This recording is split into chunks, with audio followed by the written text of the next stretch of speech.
And today, of course, we're joined by Marv Walensik, who will be handling the fall-by-fall action. Larry Sheridan under the weather, and I know, Marvin, you and I both join fans throughout the Lehigh Valley and Pennsylvania in wishing a get-well card to Larry Sheridan. Substituting for the man, Shell, for whom there is no substitute. Well, I know he'll be glad to see that, and I'm sure he'll be glad to agree with it. Right now, we're going to tell you a little bit about where we stand insofar as finalists going into the AA Championship Finals. And as you can see here in the AA tournament, District 4 has 8 finalists going in. District 11 has 5. District 6 has 3. District 7 has 3 in the championship finals. District 10 has 2 finalists with 1 each from Districts 3, 5, and 9. And that's the way it looks going into the AA finals. And right now, let's take a look at the matchups that you're going to be seeing in just a few moments. The AA Championship Finals. First at 98 pounds, Chris Reichard and Ryan Sella. Chris Reichard is a 2-time state place winner, Shell. He's at the North Schuylkill. He's coached by Joe Cesare. He's 27-1 this year. And Ryan Sella is from Avella, coached by Jeff Gordon. He has a 26-3-1 record, and both of these young men have outstanding lifetime records. Sella is a junior, and so is Rickard, so we'll have him back next year. This is going to be a fine, tight bout. We look for the North Schuylkill wrestler to have a little edge on overall experience. Okay, moving up to 105, it's Randy Reidler from North Schuylkill, and his opponent's going to be Dave Warnick of Myersdale High. Well, this is an interesting matchup. Another North Schuylkill wrestler. Reidler's still a junior. Look what they're going to have for dual meet work next year. 28-5-1. Warnick is coached by his father, I think, Kenneth Warnick. He's 31-1-1, and he is the reigning 1987 state champion, defending his crown. A senior versus a junior. We look for Warnick to have the edge in experience and come into the title match. Okay, moving up to 112, Joe Fick of District 3, representing Ole Valley High School, meets John Hughes of Benton High. And Marvin, he is one of 3 Benton wrestlers in this championship final. Yeah, I think they're bent on the state title, Shaw, is what they're looking for. But in this one, Joe Fick is a 34-2-0 wrestler. John Hughes, a 32-2-1 wrestler. Fick coached by Larry Wildermuth, and John Hughes coached by the fine coach Nelson Fritz of Benton. Overall, you have a 9th grader in Hughes from Benton, so that's a very unusual thing in a state championship battle. You have to look to the Ole Valley wrestler, who's only lost 19 times in his career, to have a big edge in experience. But when you get a young tiger like this, you never know when he can strike. At 119 pounds, Dave Fellman from Youngsville High School. They're a District 10 school against Warrior Run's Bob Simpson. Could be, Shell, at 119, the match of the tournament. Fellman is 38-0. Simpson is 36-0. Simpson is a 3-time PIAA state runner-up, so this is his last shot for the title. He's 127-5, coached by Wayne Smythe. Fellman is 110-20 lifetime, coached by Tony Farah. This could be one of the great bouts ever. Okay, at 126, Clayton Grice from Mount Union High. They're a District 6 school against Mantle Roth, again from Benton High, District 4. Well, Clayton Grice is coached by Dan Brown, and he's 28-6.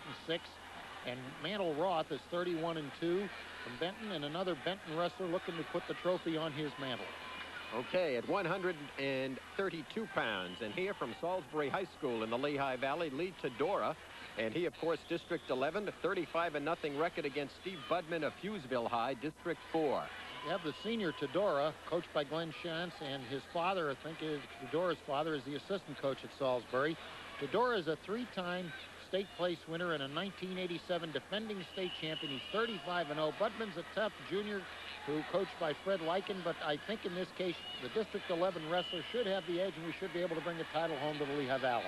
Okay, at 138, I guess we've got a father and son's matchup here. Joe Cesare brings his son, Mark Cesare, from North Schuylkill High, District number 11, against Benton's Mike Wenner.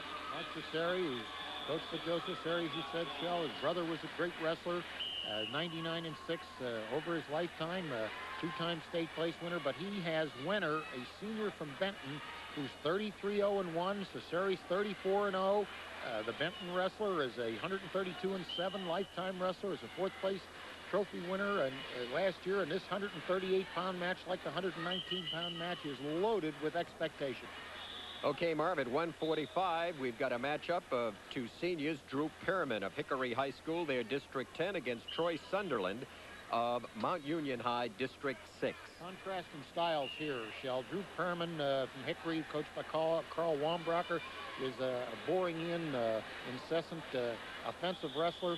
Sunderland, Mount Union, coached by Dan Brown, is undefeated, 34-0. He's a two-time state place winner. He's a 1987 state champion. He's a very basic, fundamental, sound wrestler. And Sunderland should have an edge, but Perman has the style to make the Mount Union youngster work. Marv, at 155, we've got a sophomore matchup against a senior. Jeff Hamilton is the senior from West Green High, District 7, and he's going to oppose Lewisburg High's sophomore Bob Ferraro. Well, Bob Ferraro is the son of Bucknell wrestling coach Bob Ferraro, and coached by Wade Fatul. He's 33-1. He's 47-12. For a sophomore to come this far, he obviously has outstanding tools. His father was one of the great wrestlers ever to put on the singlet, Shell. Jeff Hamilton, however, is 95-11-1. He's 33-1. Buzz Walters is the coach at West Green. You're looking at a Southwestern Pennsylvania type wrestler. This is going to be a very good bout. The question is, does Ferraro have the skills to take it the whole way? It'll be interesting to find out. Look for an exciting match. Moving up to 167, Dale Budd from Port Allegheny High School. He's a senior representing District 9. His opponent's going to be Simon Reese. He is a junior from Hughesville High in District 4. Well, Simon Reese, coached again by Fred Lycan, the second Hughesville wrestler to be in this. And Simon is a 36-4 wrestler this year. He makes it very simple, does Simon, in this situation. He's a basic wrestler.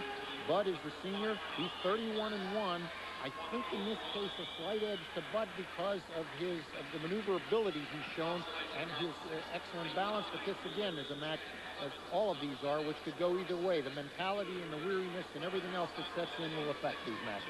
Moving up to 185, Jerry Marks from Southern Columbia High School. They are a District 4 school, and representing the Lehigh Valley in District 11, Pan Argyle's fine senior wrestler Rick Sterner. Well, Rick Sterner has his hands full because Jerry Marks is a two-time place winner. He's another defending 1987 state champion. He's a 37-0 this year. He's 131-7-1 over his lifetime. I think he's an outstanding football player.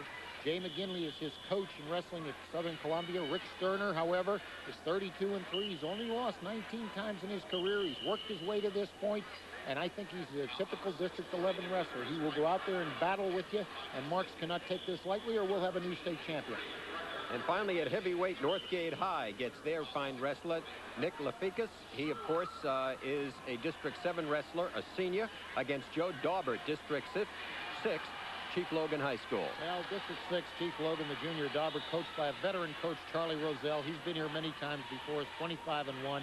We can talk to Daubert about how it is to wrestle for state championships, and I'm sure he has. Rick Heil at Northgate has Lafakas, and he's 27-5, Shell, and he may have been considered among some people a little bit of a surprise coming in here. But when you get somebody on a roll, they're the kind of guy who has terrific momentum, and I think maybe the senior may just take the title.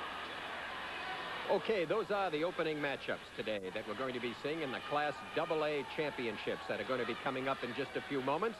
This, of course, the PIAA High School Championships from the Hershey Park Arena, brought to you statewide on the Pennsylvania Public Television Network. Stay with us. We'll be right back with the first bout, 98 pounds AA Championship Finals, here from Hershey, Pennsylvania. Stay with us.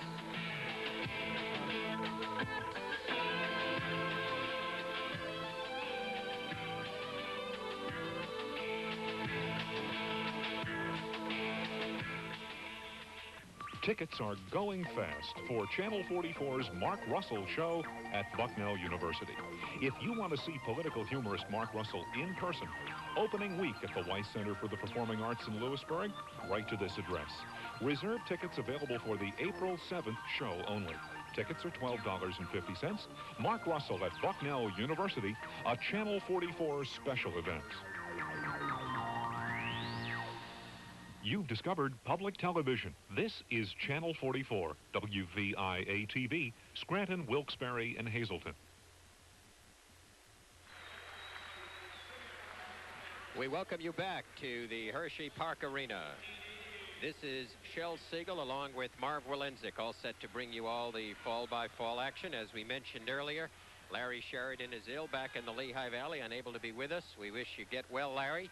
But we have a gentleman who has been with us throughout the 1987-88 college season to handle all the play-by-play for us. And Marvin, it's a pleasure to have you here. and to welcome you to the Pennsylvania Public Television Network. Well, Shell, it's always great to be involved with wrestling, and I too wish Larry a speedy recovery. It's unfortunate that March 17th comes when it does in relation to the state tournament. Okay, we're all set to go. Bill Harris will be the first official here in the AA Championship Finals. On the mat will be Chris Reichard. He is from District 11, North Schuylkill High School, coached by Joe Cesari. And his opponent on the mat will be Ryan Sella, who is from Avella High School, District number 7, coached by Jeff Gordon. Chris Record will be in the red ankle band, and Ryan Sella will be with the green. And now here's Marv Walensik. Marvin? Well, right in goes Rickard and picks up the single and has the first two on a very basic opening shot. Two wiry kids here, Shell. Reichard barring up that arm and a good tight waist rider. Okay, keep working, guys. Keep working. Come on. For the benefit of those of you new to high school wrestling, the significant difference in timing, of course, in the periods, there are 3 two-minute periods rather than the opening 3-minute period you see in college wrestling. They wrestle 2, 2, and 2. Sella trying to switch, but out of position, getting his hip caught in underneath. Good extension by Rickard, and now he starts to ride tough, working up toward that head. And you'll see he's a very aggressive wrestler. He's going to split those legs, come across to the head, and try to turn him into a cradle. Still on. The official saying he's still on because the supporting points of the offensive wrestler is still on the mat, Shell. In white, Chris Rickard. Okay, new start. Off they go. Here's the first takedown, Larry. Marvin? Yeah, right in on that single, picks it straight up, brings it there, and then just kicks the back leg out, drives down hard into a good position. You see good coaching, brings it right to the mat with the hips out and ready to go to the head if he gets an opening. Chris Record from North Schuylkill High School, District 11. He is in the white wrestling jersey. Ryan Sella in the blue. 2-0. Favor of Rickard and North Schuylkill. Is composed of Monroe, Carbon, Schuylkill, Northampton, Lehigh, Berks, and Bucks counties. That is the District 11 areas. Rickard with a tight armbar, Shell, and a good tight waist ride. Looks very, very confident at this point, very adept.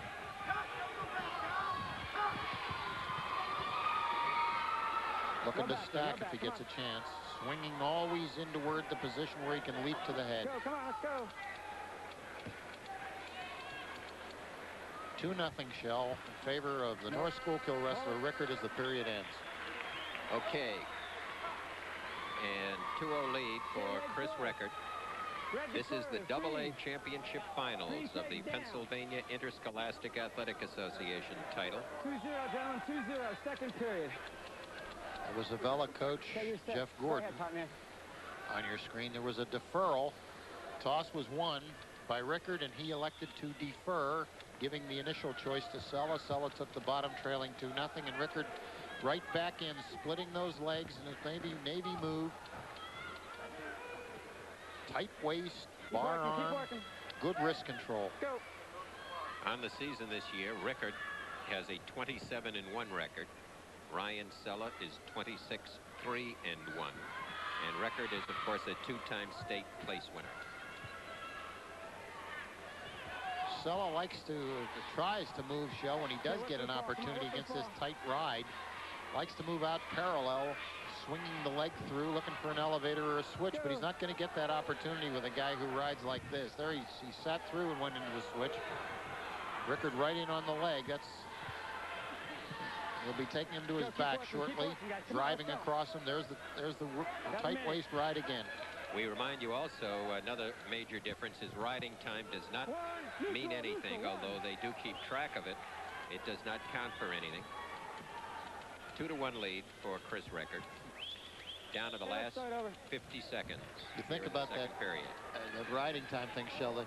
All the time you spend on the top, all you're doing is kind of protecting a 2-point lead. Now it's 2-1. He doesn't have any benefit at all from doing all that riding. I suppose you're saying, well, you ought to be moving harder for the fall. I guess, Marv, that's about the only reason they would encourage doing away with riding time, because one would think you would be entitled to something for dominating a match, but not in high school. college. I recall in college, at yeah. one time they used to give 2 points Yeah. in college years ago. Depending on the amount of time. But I think if your approach to it, as you see Rickard swinging back, he's cross ankle pick. He's going to get 2 here. If he drives across the head, he may get more, Shell. He's looking to work that into a cradle. Nice move on the bottom by Sella. Nice move by Sella. Time running out. Came out from under there. He's got 2 at least. Very, very good move on a mistake by Rickard.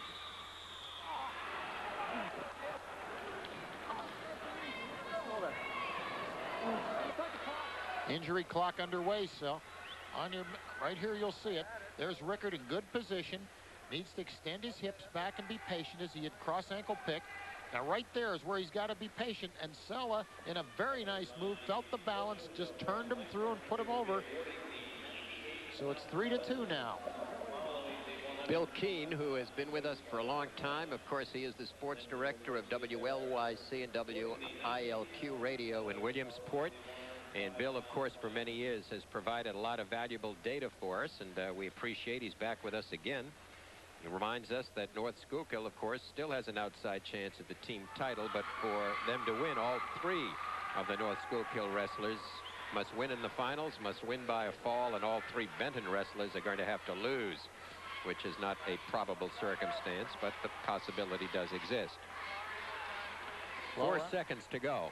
Ryan Sella now on top in the dark blue, and Jersey is leading 3-2. And the period concludes, and it's a 3-2 lead for Ryan Sella, coming back in the closing moments of the period. Well, this will be the test now for Rickard, who's 27-1, and that's the fact that Sella was very opportunistic, saw that one mistake in balance and made the most of it. Sella can ride him out for 2 minutes. He'll get something. Won't get any riding time, but he'll get a win. Let's see what he does. Third and final 2-minute period on the way here. 3-2, the wrestler on top, Sella from Avella. In the lead, 3-2, as Rickard struggles to free the arm, and Sella giving Rickard the same type of ride. Same highway, just a different car. Done. The officials will be looking to see whether Sella will be moving toward a fall here, Shell, with a minute and a half to go. I think that's what they're going to see. They're going to try to force, and should rightfully force Sella to move aggressively as Coach Jeff Gordon looks on. Official Bill Harris setting the wrestlers.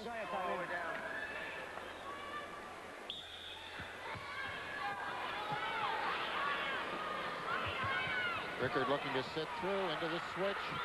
Steps over. Watch that knee, watch that knee.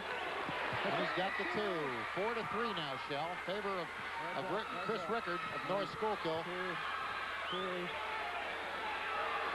Must make an attempt to bring him to the mat. That's what the counting was by the official. There's a dangerous position.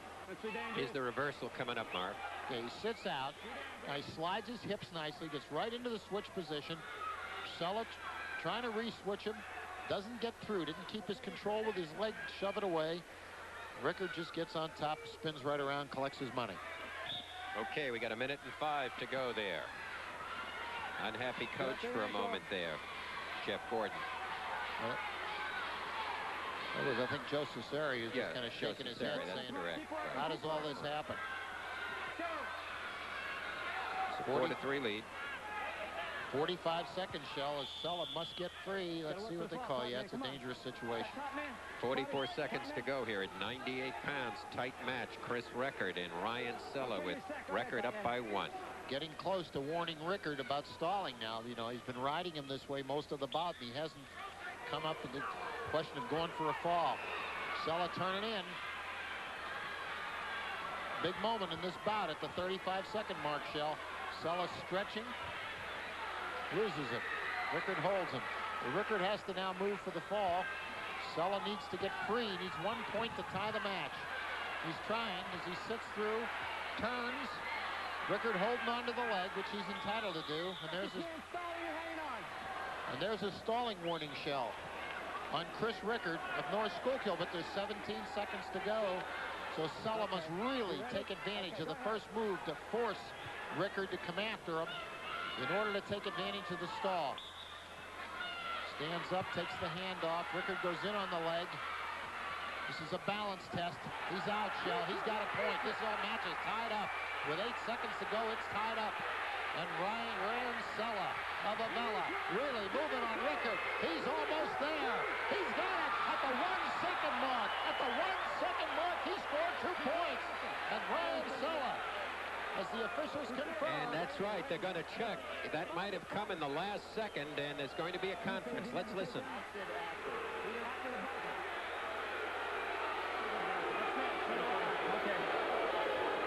Takedown, he said, was after the buzzer, overtime. Right. You heard it. Takedown after the buzzer, so we're going to have overtime. Okay. I couldn't hear it. I couldn't begin to hear it. You can look at the last few seconds here and gauge for yourself. Good. You see the clock is actually out, and the referee has not made the sign. No question. You saw it. No question, a correct call is Channel 39 Instant Replay, which is probably the final arbiter. They'll be after you next year, Shell, to take part in the Instant Replay process. If the time was there. Time was there. Okay. The official made the right statement, Shell. This place is packed, and these fans are excited, and you just couldn't hear the buzzer. The people at the desk certainly are able to judge that, to help him with it. Great effort, Shell, by Sella. He really looked like he was out of it. Rickard was in complete control of the bout, and he came to life.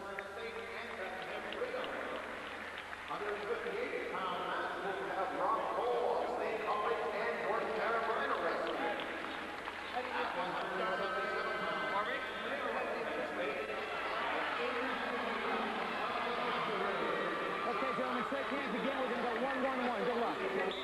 Okay, we have 3 1-minute periods coming up here at overtime. 3 1-minute periods. Everything else is wiped out. That was a missed shot by Rickard, Shell. He shot in for the ankle, didn't finish the move. He missed the shot. Go with it. Go with it.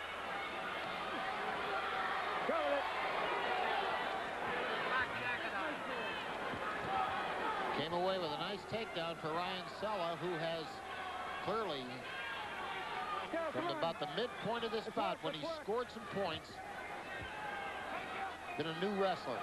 Breathed some life into him. As we remind you, that was a good call by referee Bill Harris. As you saw on the replay, time was exhausted. Takedown coming late, and so we're in the first 1-minute overtime period here at 98. 2-0 lead, Ryan Sella. Keep working, come on. Go.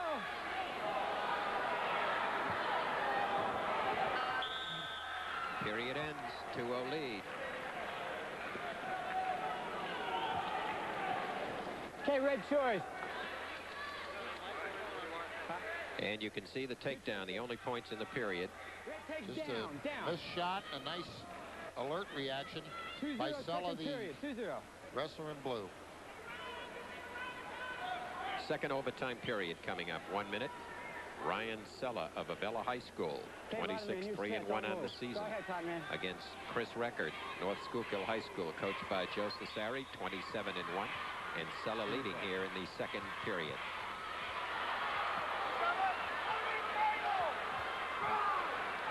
Nice move by Sella as Rickard had to stand up and started to come through, underhooked the arm.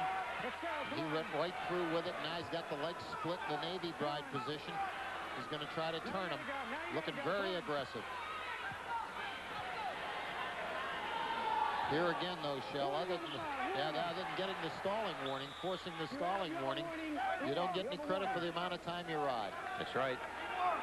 Half a minute to go, second period. Coach Gordon saying the same thing,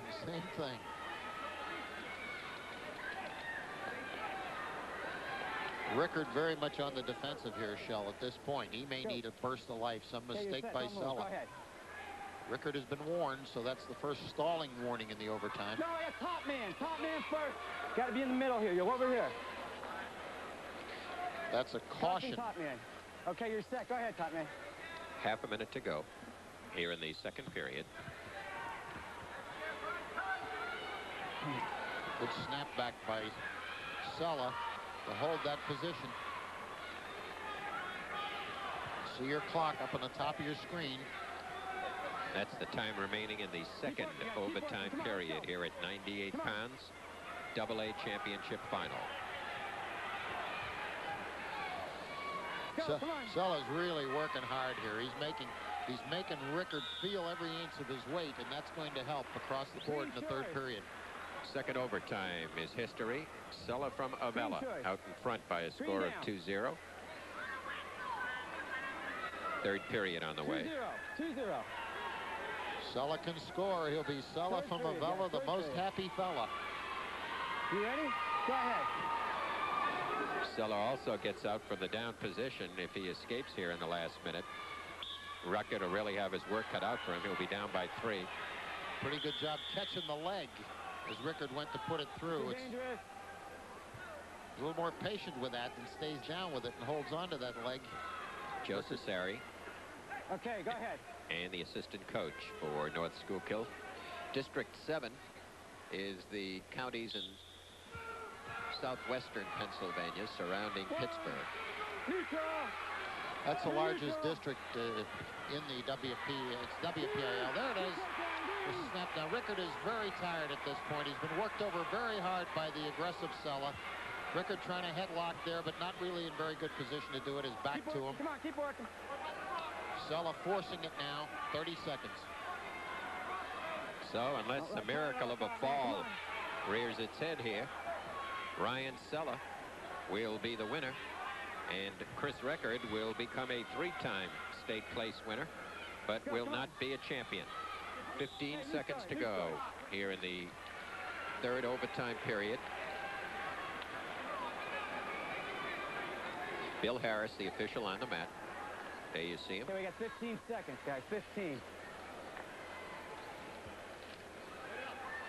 Dr. John Hosage. Officials. Bill Harris, insurance agent in Wilkes-Barre, Shell. Neutral, neutral. They gave him a neutral on that. 5-1 on the escape, but it's going to be it. Sella's going to keep his leverage back and win the state championship. AA at 98. Ron Sella is the state champion at 98 pounds here in the PIAAs. Runner-up position goes to Chris Rickard of North Schuylkill. Third went to Randy Miller of North Star High School. Fourth to Jeff Brinker of Bald Eagle Nittany. Fifth to Matt Boujon of Westmont Hilltop. And sixth to Pete Sassaman of Danville. As we prepare to wrestle now, the 105-pound Class AA championship final. You have to think, Shell, you can see that's a great shot by our camera crew because it shows a marvelous relationship of coach and wrestler, the sense of defeat, but the sun coming up tomorrow that these young wrestlers have to just continue on. You don't get this far without ability and determination, and there's no shame for Chris Rickard. He's been a 3-time state place winner, and he's got next year ahead of him. Okay, ready to go at 105 pounds. Randy Reidler from District 11, also coached by Joe Cesari at North Schuylkill. His opponent is Dave Warnick, District 5.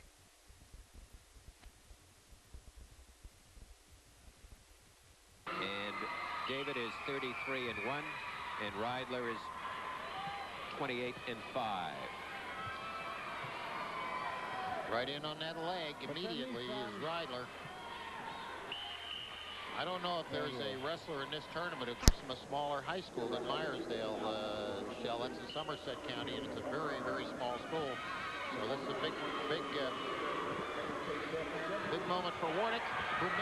Almost good move by Reidler coming out from under as the double effort by Warnick to turn him to his back, and both these men are into it. See him holding on the leg. He's got the hold to keep that balance. He's going to lose it now. 2 points. Take down Randy Reidler.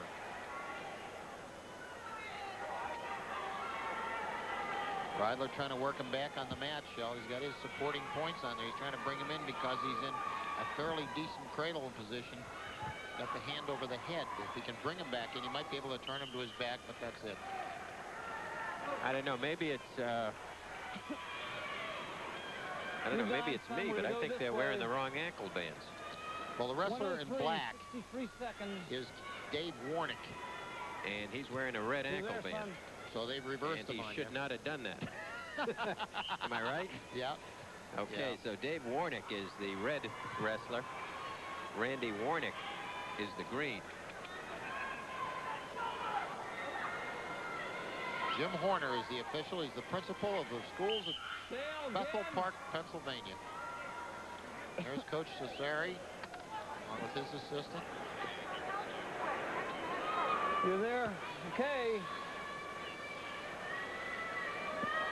Randy Bill Reidler. Keane informs me that that is correct. They did switch the ankle bands. I thought that might be right. Work it. See if you look at the style. Well, here comes a good move. A good Peterson by Warnick. A great Peterson as Warnick saw that and set it up well. He's spinning through with it again. Warnick is tough on that move. He's got back points. Warnick now going across the head. Shelley's going to try to stick him. This is a tough move to make from there. Now he's going to try to turn it into a front headlock, but he's not in good position. And Reidler should reverse, and does for 2 points. Boy, it's an action-packed match. 5-4 now. This is a dandy match. Let's go, guys. Let's go. Warnick is the wrestler in red with the black, white, and red jersey. The white and blue jersey is Randy Reidler of North Schuylkill, a junior. Warnick is a senior. Warnick is the defending state champion at this weight. First period is over. Dave Warnick out in front by a score of 5-4. There's the Peterson shell. See, now he goes to the top of the head. He's going to try to stick him there. He has to control the leg. Once the leg comes loose, now he tries to convert it into a headlock, but he's not in good position, and he turns it into a mistake, which Reidler takes advantage of for a 2-point reversal. Got another one, Joe. Momentary timeout. Warnick with the Myersdale Indian headdress, and I remember that from years ago from West Central Pennsylvania. Want to remind our viewers throughout the state of Pennsylvania watching that this match is being presented on all 7 stations of the Pennsylvania Public Television Network, and we hope that if you're enjoying it that you'll take a moment and drop a card or a letter to the program manager in care of the public television station on your screen. Second period action ready to go. David Warnick of Myersdale out in front of Randy Reidler of North Schuylkill, 5-4. Good sit through by Warnick, and he may get 2 out of this. He can come around. It's a matter of moving the hips. Get at least 1. Doesn't have it yet.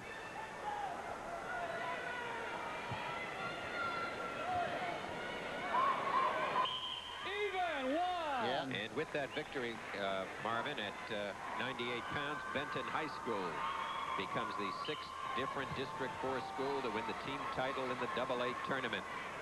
Mifflinburg, Danville, Central Columbia have won it twice. Athens, Southern Columbia, and now Benton once each. Well, they've been bent on winning it since they started here.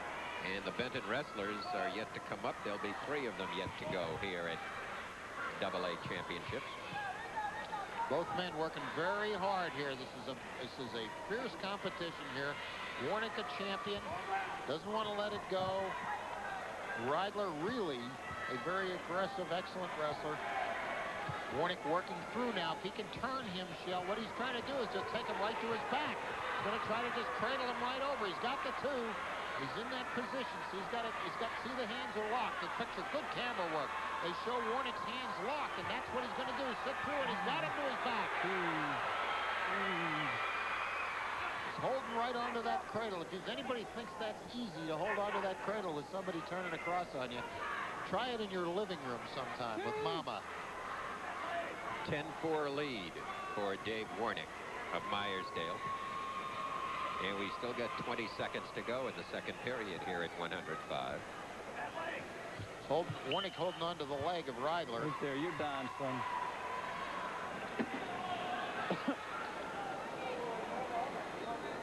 Bob Colgan is the official for this match. Seconds, men. No, I 15. think the official is Horner. Oh, Shell. check that, right. Horner. Yeah, Jim Horner. Yeah, the official principal on at the mat. Bethel Park. Jim Horner on the mat. Warnick rides awfully high, Shell, toward that head. It's a dangerous posture for me, but he blocks with the left arm very well. See him work it through and bring it back across.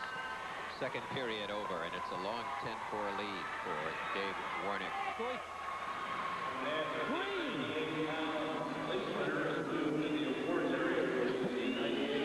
Third and final period coming up here. And Randy Reidler will have to pull off some sort of miracle here. He trails by 6 from a match that has been dominated by Dave Warnick. Good switch by Reidler, but Warnick holds the arm and stops the... Reidler's still coming. Warnick could be careless here. If he loses that arm, it'll be 2 points. It could be at least 1. He's trying to save the move to just 1 while he eats up time. Warnick has that arm across the head trying to block, but his legs are extended awfully far and his balance position's not good. They're pushing the head away. Reidler's doing the right thing. There's 2. So the gap is closed to 10-6 now with 1 minute and 24 seconds to go. He's got that butcher shell. He's got the arm through. Reidler has the arm of Warnick, and he's trying to pull it through, underhook that bar, and use it to turn him. He needs that 3 points. Warnick trying to stand up against it and does. Frees the bar. Spreads himself to get less room. Stalling Warnick on the bottom now against Warnick. 1 minute.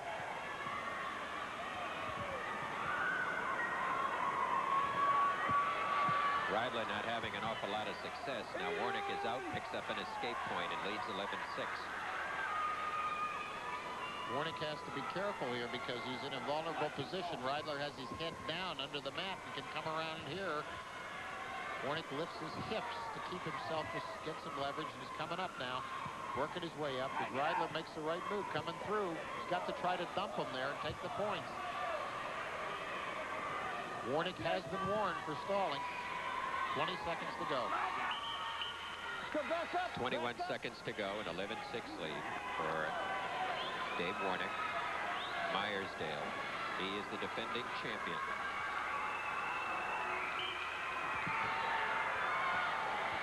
He is one of 4 wrestlers here in the AA that have an opportunity to defend their titles. He's also Isadora of Salisbury and Troy Sunderland of Mount Union. Jerry Marks of Southern Columbia. Final score, 11-6. Dave Warnick is the winner. It is the AA High School Wrestling Championship.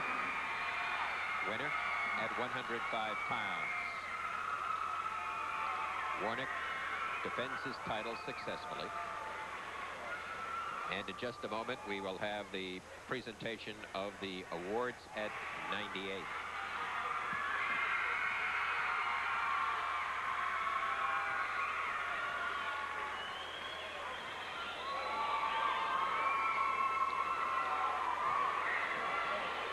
Large crowd once again here at the Hershey Park Arena. For all the years it has been held here, the attendance has been superb.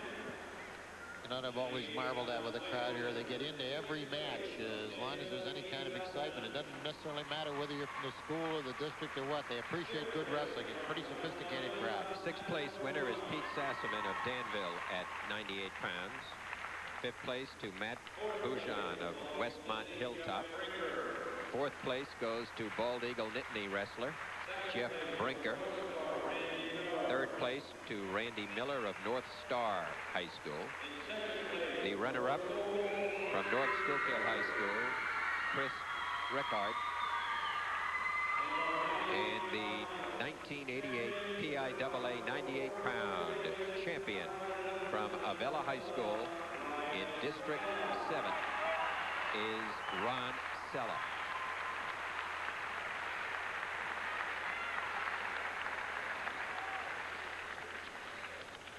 Larry Magi will be the official here at 112 pounds.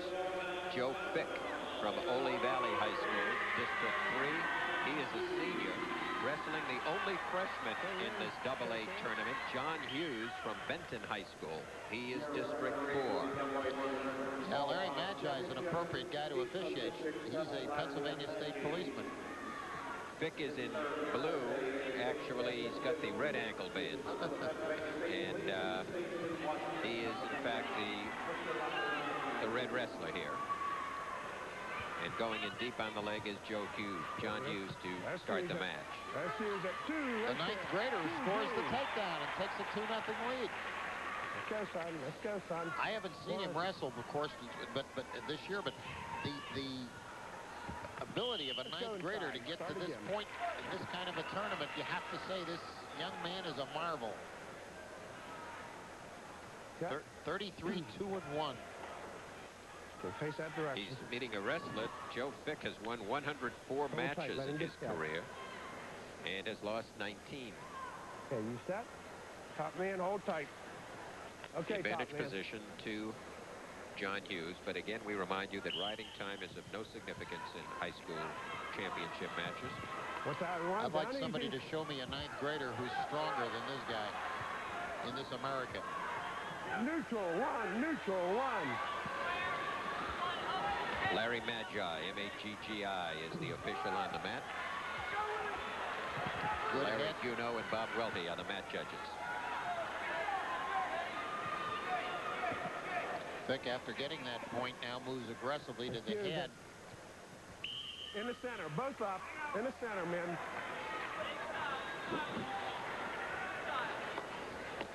That word "man" is not a misnomer as applied to John Hughes. In this weight class, Eric Knowles of Athens was Inside, 6th place inside. winner. Joel Easter of Bedford High, 5th.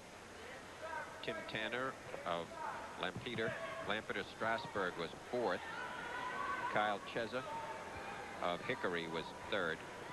And Vic and Hughes battling for the title with a half a minute to go in the first period. Cheza was a champion last year, Shell, so it shows you that there's no certainty here with everybody across the board able to win.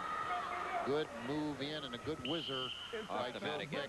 Vic to counter Hughes. But I notice Hughes comes very, very hard.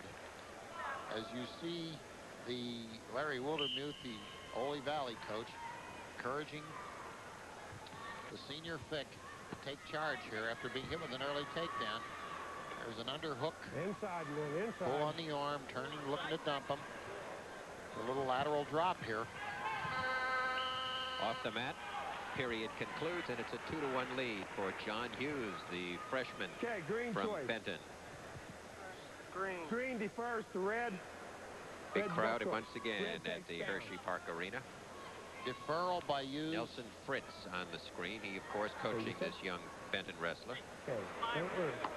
Maybe that's the whole secret. The coach looks like he's 18. I think he got the Coach of the Year award, if I am He did. not mistaken, at He the did. beginning of this tournament. He looks like he's 18. He's got a ninth grader who looks like he's 22. That's it. It's the water in Benton. One. These kids are good. Two. One. Two. The counting by referee Magi Let's go inside, fellas. Let's is work. to indicate to the wrestler that he's got 5 seconds to bring him back to the mat. Man stands up. You must move to bring him back to the mat. And Okay, Hughes that was way. working on the thigh and on the ankle, trying to just trip up Vic and bring him back down. Check. Top man. Bill Keene points out an interesting sidebar, Marvin, that John Hughes' identical twin brother, Russ, finished 3rd at 119 in this tournament. Would you They like could to be? both come out and drive somebody bananas, I suppose. You They could switch interchange. weights. And, I'm not feeling too good, Russ. You want to go out there and wrestle for me? I don't know if anybody would even know it. How'd you like to be downstairs when the two of them decide to just, say, well, I'd like to try this out, as the furniture comes crashing to the end. Larry Wildermuth is the head coach that was on your screen a moment ago from Ole Valley. He is Joe Fick's coach. Nice move by Hughes. Works across, tries to split the arms now. He's looking to bar up. One. Tough crossface. Two. Three. He's got it. He's parallel to him. 6. Sound 7. First warning, bottom man. First warning, bottom man. Stalling call on the bottom man right now. Warning. Referee Magi counting for the bottom man. So there's a sit out trying to turn. Hughes kept the arm. His control of the right wrist was very strong there. Kept that off. Let's work it, man. Let's work, man. Let's work. Sound 1. And off they go with 31 seconds to go here in the second period of the PIAA AA championship round at 112 pounds. District 3's Joe Fick and District 4's John Hughes. District 3 represented by the counties in south central Pennsylvania: Lancaster, Lebanon, Dauphin, Juniata, Perry, Cumberland, Adams, and York. They are the District 3 schools. Had some great wrestlers who've come out of District 3 over the years, some of the finest. And of course, District 4 represented by the north central counties: Northumberland, Montour, Union, Snyder, Columbia, Sullivan, Lycoming, Cotter, Tioga, and Bradford, the hunting country, or hunting counties. This Hughes is a tough cookie, and he rides well. His balance is good. He follows well. Period ends. We checked on it. Benton is 16 miles. Our efficient staff tells us 16 miles directly south of Bloomsburg as the crow flies.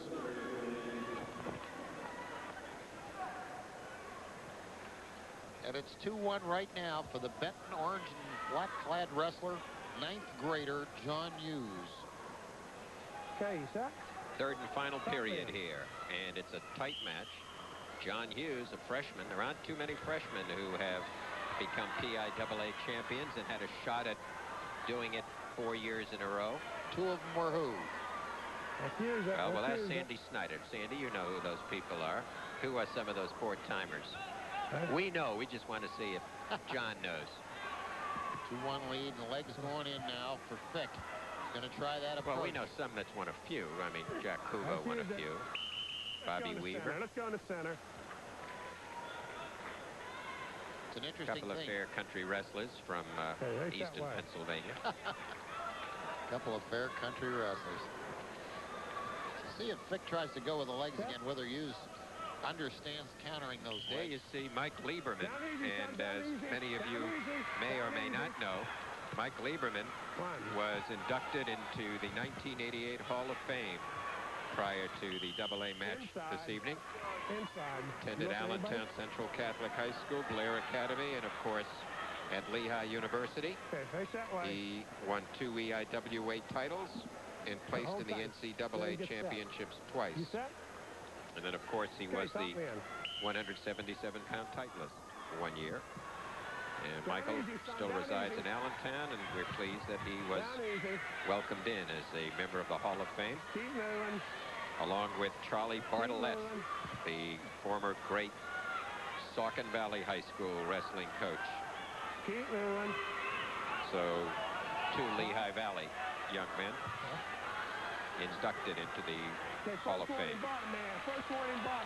Now they've just warned John Hughes, who leads 2-1. The bottom man leads. The man in the blue on the top trails 2-1, but he's got to aggressively go for points. He could probably ride Hughes out in this period, but there's no benefit to it to him. The only thing Hughes has to do at this point is to start moving. He's got to start making the moves. He made 4 or 5 moves.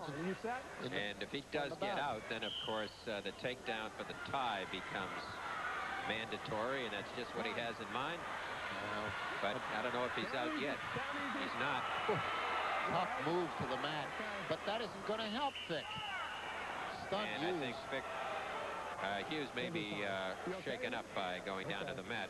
The official, Larry Magi, was checking with one of the mat judges as to whether that was a slam, but it was not. They all seem to agree that it was legitimate. Yeah, there's a popular misconception, which Larry is always fond of explaining, is that it isn't that you have to have your knees to the mat before the man comes down, and there's no technical basis for bringing the man to the mat.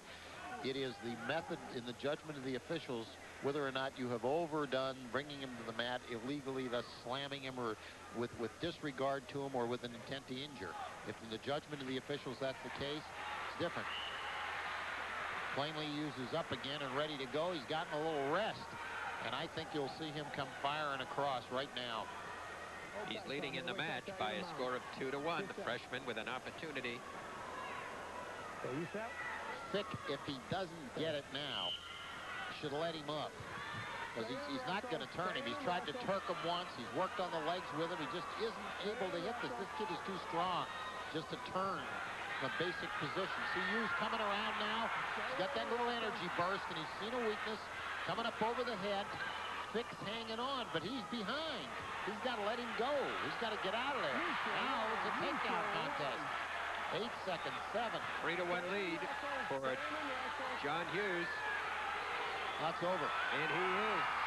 And we have a freshman champion, PIAAs. Listen to this crowd.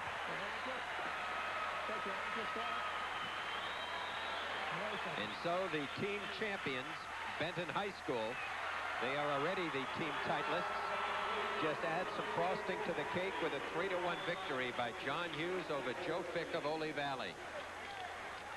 Well, we said at the beginning of the broadcast that a 9th grader who gets this far in this tournament has got to have tremendous skills, and he showed it. Okay, that concludes the first 3 bouts, and we'll be back with more of the state PIAA AA Championship Finals from Hershey Park Arena in just a moment. Stay with us. Stay with us.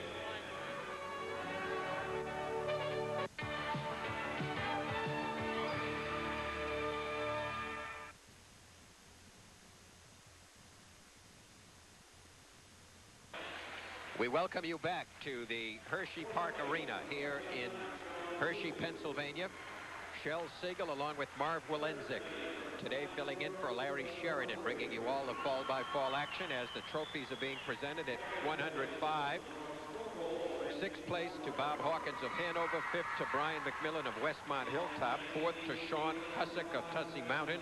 3rd to Trevor Humphrey of Pine Grove. 2nd place winner was Randy Reidler of North Schuylkill, and the champion is Dave Warnick of Myersdale at 105.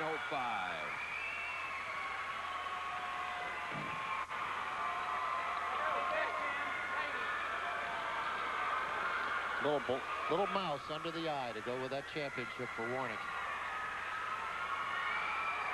And about to go now at 119 pounds. A battle of unbeaten wrestlers, and this is the only unbeaten wrestler matchup in the AA Championships.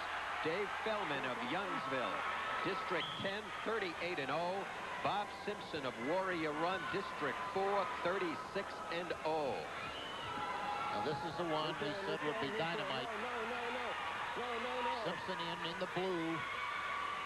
Deep in on the leg, trying to take him to the mat. Great counter wrestling. Simpson back in. Still after it. Very aggressive. Wants to trip, needs to pick the leg up and bring it toward him. Talk about wanting to win, Marvin. Takedown by Bob Simpson. He has finished 2nd. He is a 3-time state runner-up. Bob Simpson of Warrior Run getting his last shot at being a champion. Here's the takedown. Now you see he picks up the ankle, brings the leg up, and then Fellman trying to get away from him, but good work, and there's trips the outside ankle and comes down. Very, very efficient, confident work by Simpson. Would you say that man's hungry? That young boy? I'll tell you runner what, up 3 times. Last shot. Take him down. This is going to be a tough match, though, because Fellman has shown a very aggressive capacity. District 10, of course, is up around the Erie, Pennsylvania area, and includes the counties of Erie, Warren, Crawford, Mercer, Venango, Forest, and, well, no, that's right, Venango and Forest counties. These two get, there's a nice shot by Simpson. He's in on the leg, but a good counter over the top. Comes Fellman. He's over the top arm. He's working to try to leverage himself. Fellman in one of those Lehigh nylon suits, Shell. Those new wrestling uniforms.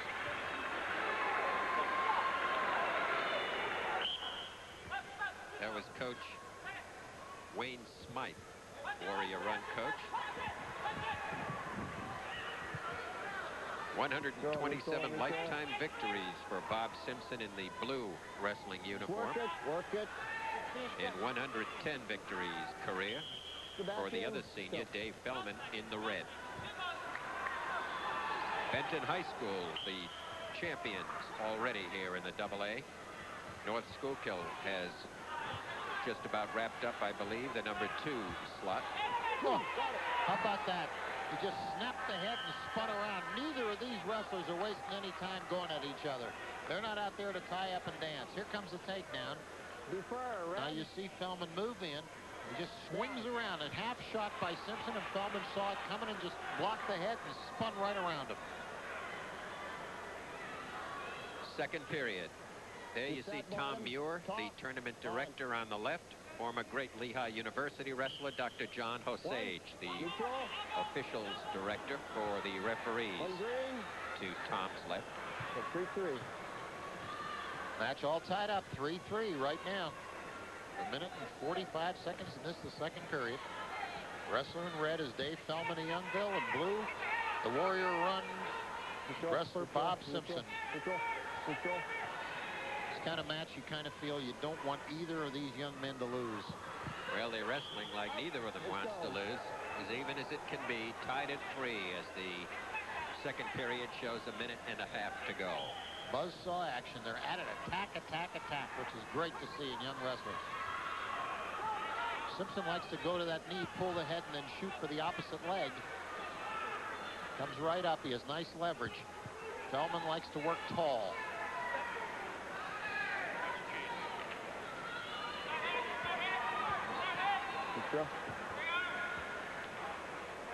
Right near the edge. And off they go. While we have a moment, too, we would like to express our thanks to Sandy Snyder for serving as associate producer in our program, providing a lot of the statistics, and did a fine job here at the PIAAs this season. Just nearly a cross ankle missed by Simpson. He had the head down and he stepped through and nearly yanked it. Sweet move. Sandy is one of the great wrestling minds. If he only had better knees. Who knows how far? Who knows how far? My wife, the Buffalo, used to say that about herself. One of the great minds, if she only had better knees. Nice takedown by Feldman, who takes a 5-3 lead. The wrestler in red. Simpson quickly spins through. Escape, making it 5-4. Clock running down in the second period. Both wrestlers, perfect records. You're looking at 74-0 on the mat right now.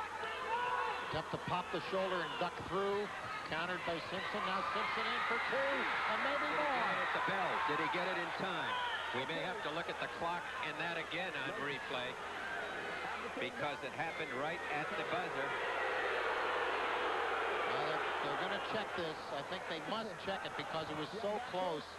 They'll have to get help from the table to rule on it. That's very important in this bout. And the clock was as soon as he hit the mat, it hit 0. I think it was a situation where he hit the mat as soon as the 0 went off.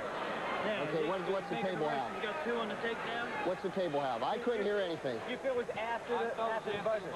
After the buzzer. Let's look at it. Okay, I couldn't hear the buzzer. Okay. I saw the clock and I saw the Clock running out. Did he get it or not? I say he has. No. You say he has. I say No. he has. I say he has. Okay. Okay, you got it. Got it. There's Yep, an interesting 2. situation. You got it. So choice. Red. Choice. Down. Down. He's taken down. You're set. On. They gave him the takedown.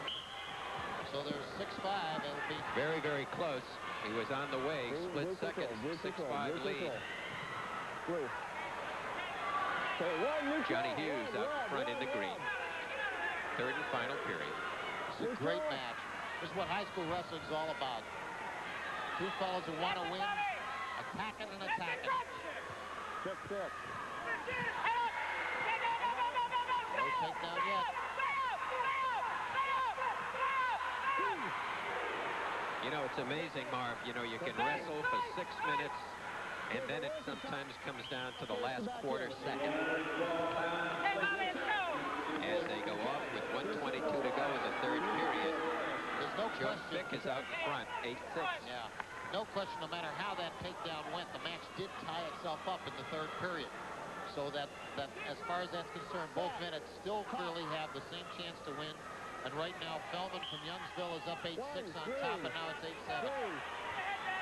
Good shot by Simpson, but a little bit far out. Can't start that one in left field. Head down, get his head down. Bob Colgan is the official on the mat. Good counter by Feldman. This will be close. Simpson's got to shoot his hips and use that leg to elevate him. If he can turn him. Feldman staying in, trying to just straighten the leg. Bring him back. This is two amazing positions. You won't see this often.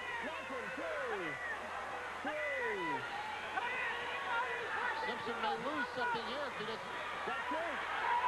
Two, yes, right. Feldman has it. He's going to take him to his back if Simpson can't break that hand. 10-7 now. Now Simpson turns through. There's 30 seconds left. 9. He left him up. That's the time that remains. And they go off. What a battle. And one of the match judges goes over at the same time. A real barn burner here at 119 pounds. 11-9 is the score. Two undefeated wrestlers. Dave Feldman of Youngsville leading by 2 in the red. Simpson shooting from way out again. He's got to, though. He's down 2. There's a warning against Feldman. 15 seconds to go. Feldman has been warned, but Simpson missed attack. Simpson in blue is down 2 points. Feldman goes in on the leg. Simpson comes to the head, looking to chance one. Can't do it. Feldman is slipping around. They're near the edge of the match. They're going to go off with 1 second left. And Feldman is going to win this bout, Shell. There's 1 second left. Simpson can't do it. What a great bout. An absolutely tremendous battle. One of the best AA championship matches we have ever seen. Dave Feldman of Youngsville High School is the champion over Bob Simpson. What a tremendous bout. Both men are champions. There's no distinction. Close call on the takedown right at the buzzer. Has a difference of 2 points, but the match tied up again in the third period. Either man could have won it. Simpson wrestled valiantly. It's classic wrestling. Okay, here are the awards being presented at 112 pounds.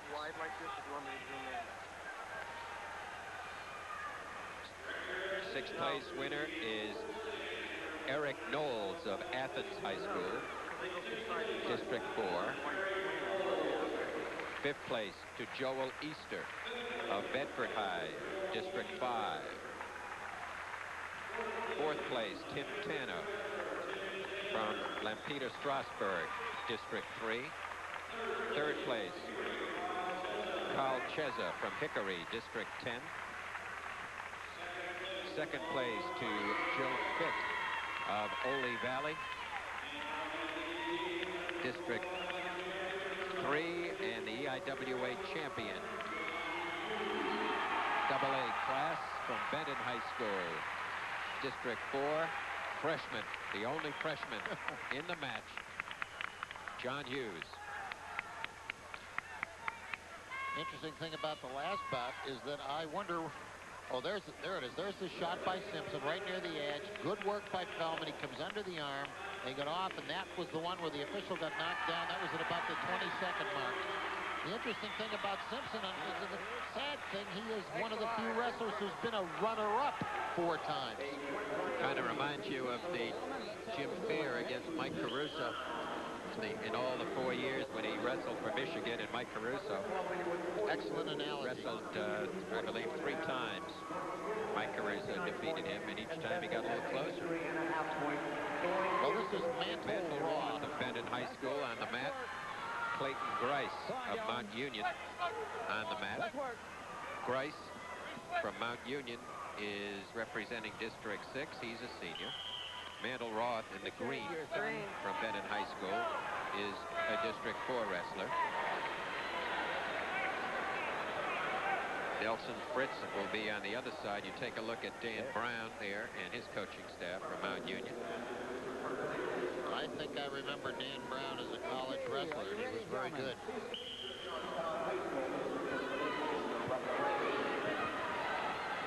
Benton High in the orange and black. They are the team champions here in the Class AA, already decided through the great performance of their wrestlers, including 3 here in the Championship AA Finals. I'm still breathing hard from that last match. Well, Larry, you said when we were doing the stand-up at the beginning, Marv, that that was going to be one of the classic matchups. Perfect wrestlers, 74-0 combined records, and it couldn't have gotten any closer. Well, there's a couple great ones. Set bottom man. Okay, here's the takedown. Attempt by Grice. Yanks out from under the arm, right near the edge. He just looked to dump him, and then he just popped back in on him. Good switch attempt being shown here. See, but he didn't let the arm go. Grice held the arm, and that blocks the switch. Easy, all right. Grice is very smooth. He's like very agile. He's just kind of like a cobra. He's hanging on you, and he slides around. You don't know where he's coming from. 2 seniors on the mat. Clayton Grice is 28-6 this year, and Mantle Roth is 31-2. Watch the leg, watch the leg. That leg is hyperextended pretty much. Interesting, Marv, although they are both seniors, You're still down. Mantle Roth has wrestled 133 bouts in his career thus far, and Grice has wrestled just 82, so he has wrestled in 54 bouts, even though they are both seniors. Could represent when they started, because apparently off the performance of John Hughes, when you're a 9th grader at Benton, you could be a varsity wrestler. Keep working, gentlemen, keep working. Good sit through, gonna try to turn, pop the head. Grice with a good tight waist, uses perfect balance, got nice hip movement. He's good with excellent balance. Very poised. Good underhook, trying to snap him back, comes around. Benton wrestles, almost loose, he's up. Period ends. It's a 2-0 lead for Mantle Roth. Okay, red. Missed the point. Rather, red. Clayton Grice. Deferred. Green. Green takes down. 2-0. Green's favor, gentlemen. Good moving. They did the armband switch again, didn't they? The leg band, rather. They certainly did the ankle band. I don't know why. If they're not going to do it right, they ought not to do it at all. That's 2 in a row as they switched on us, and Grice, of course, is out in front by a score of 2-0. He's got the green ankle. Grice can move. See, just about anticipated that's what he'd do. Sit out to swing through. Now he's got the arm. He's going to keep that arm chicken wing. Easy. Grice leading by 4. Grice takes him to the mat. Keep working, gentlemen. Keep working. Keeps the arm. He's going to try to jam it through and turn him. Mantle does a pretty good job. Grice going to yank him in. Good moving. Keep working, gentlemen. There it is. He hits the mat, and you see the hip movement of Grice. As soon as he hits the mat, he swings the hip out and turns. Top man. Just excellent movement by Grice. I really like the way Grice wrestles.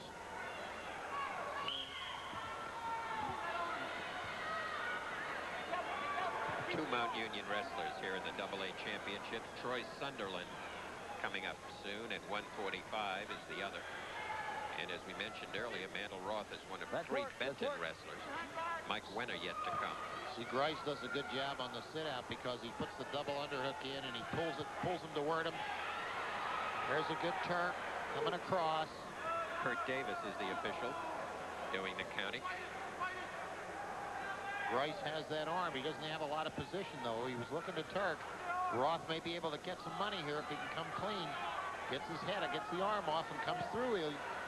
He's in position to step across. Look at Grice use his leg to maintain himself.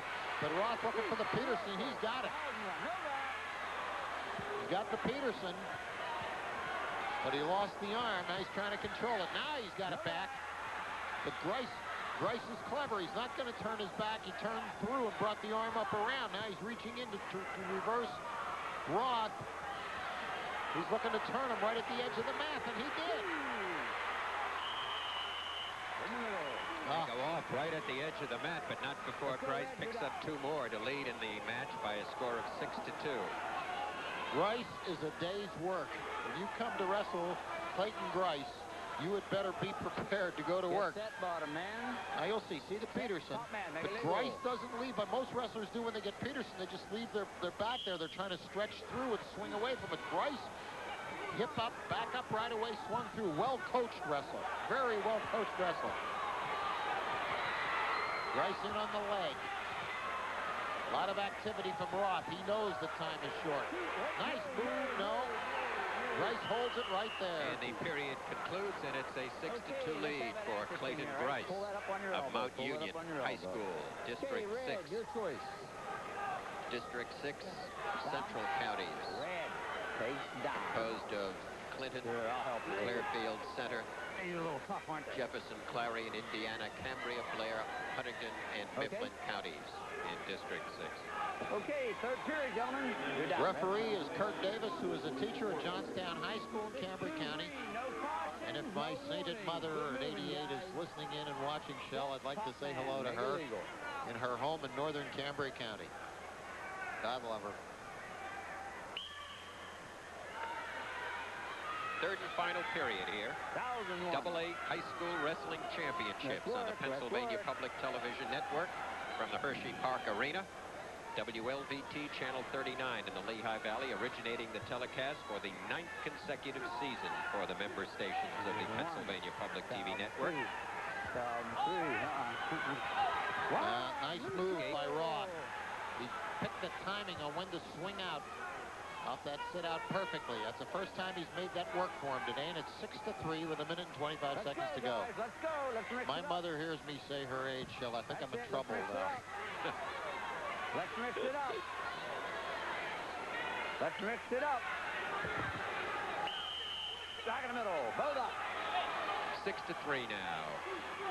1:13 to go as we see on the far side young coach Nelson Fritz, Coach of the Year here in the Class AA. We get to the minute mark, you're going to see whether we get any stalling warnings, although both of these kids have been pretty aggressive. Roth with the arm trying to, I think, set up a step through and swinging him off the hip, but Grice is too quick for that. Grice with the head down. Look at Grice's balance. He's fully leveraged on the edge of the mat at all times. In the mat, he gets those hips out at great length and then uses his legs as an excellent drive and pull from it again. It's very hard for Roth to counter with him. Roth might try a strength move with him. He's down 3 points with 35 seconds. Roth has to take that chance now. That's what I think he's trying to do. He's trying to set that up. He's 2 on the wrist. Grice with the arm in under, just waiting for to see which way the move will come. But Grice is not initiating. Grice may get a warning here.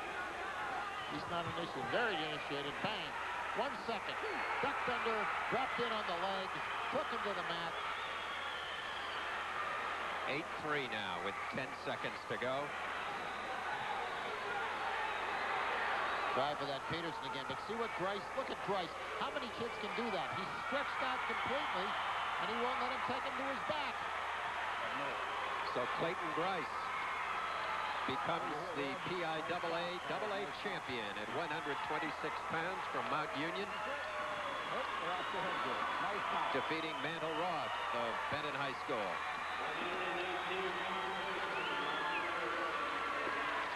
As a happy scene, that's the scene of, look at that, Shell. There's you know, when the relationship between wrestler and coach, which grows up during the season, is seldom depicted better than our outstanding camera crew did at that moment to show that.